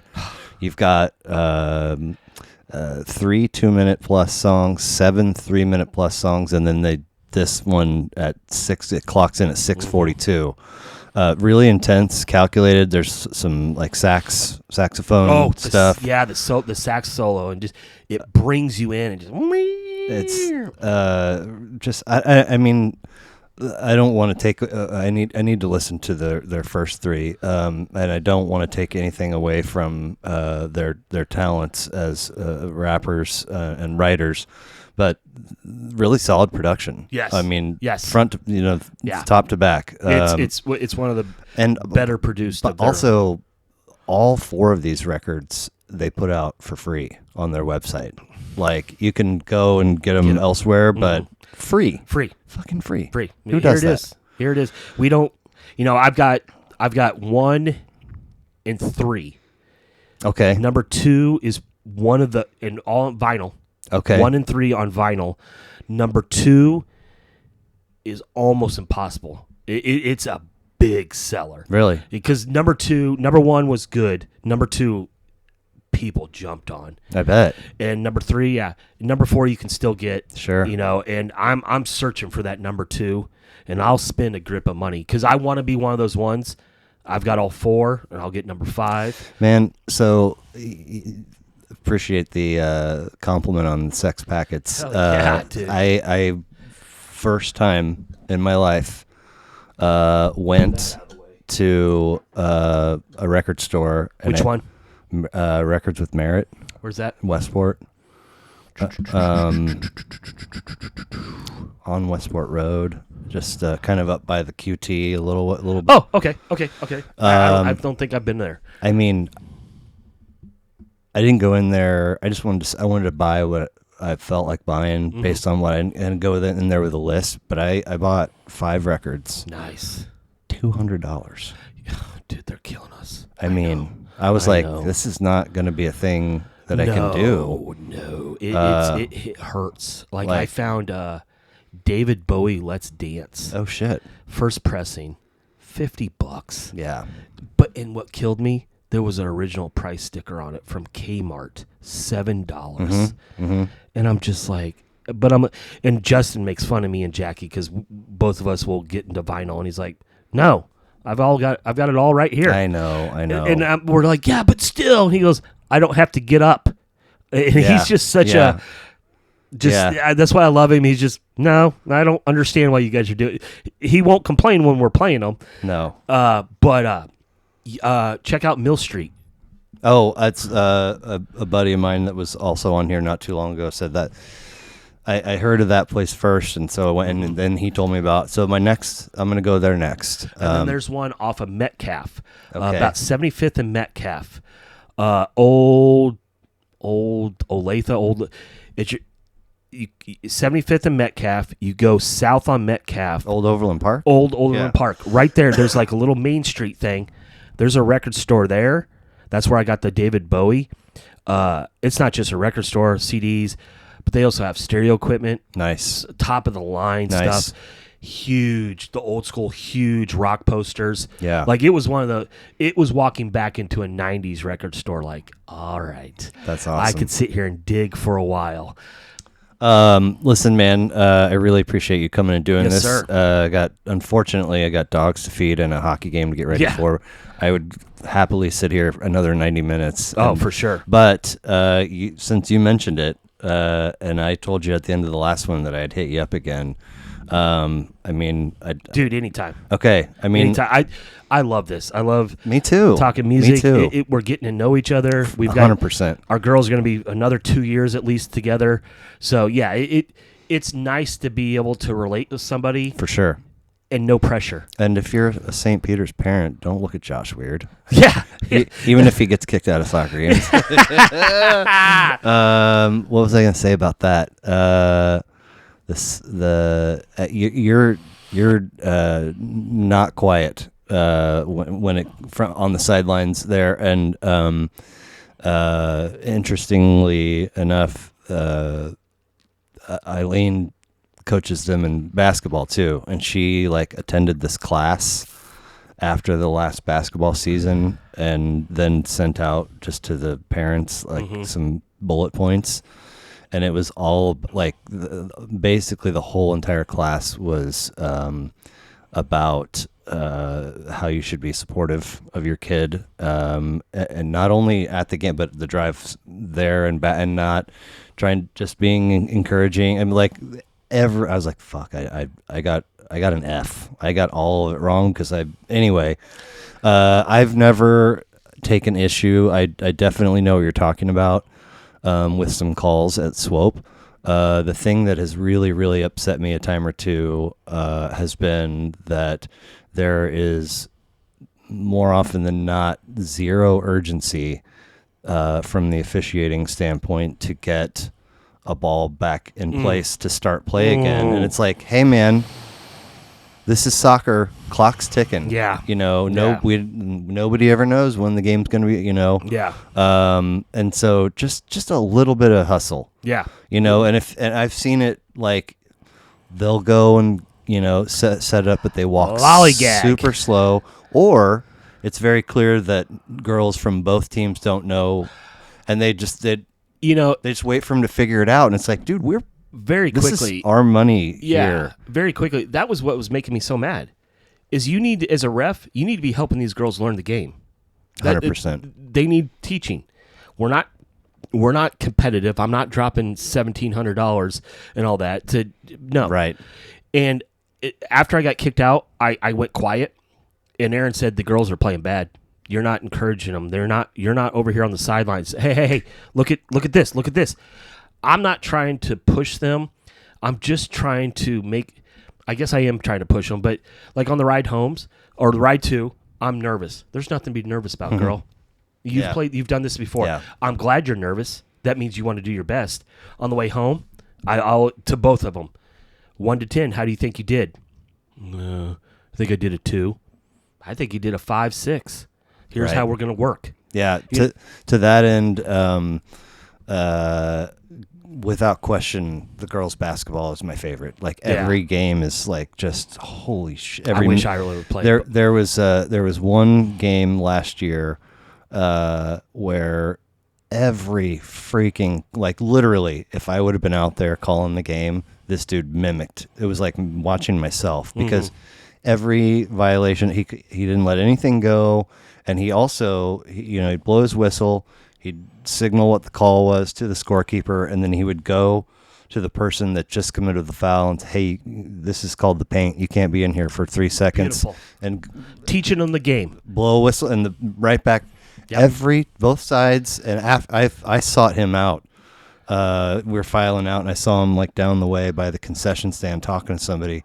I went down, and I was like, dude, that was so spot on. Thank you. You're doing them a service that they can't recognize. Yeah. And he was like, dude, thank you. I was like, man, it was just... I did the same last year at soccer. Nice. There was a game where everybody was teaching the girls, and I walked past the ref tent, and I said, hey guys, and the dude that cussed at me recognized me, and I said, I just want to say this, what we've got going on now is the way I believe it should be. They're teaching them the game.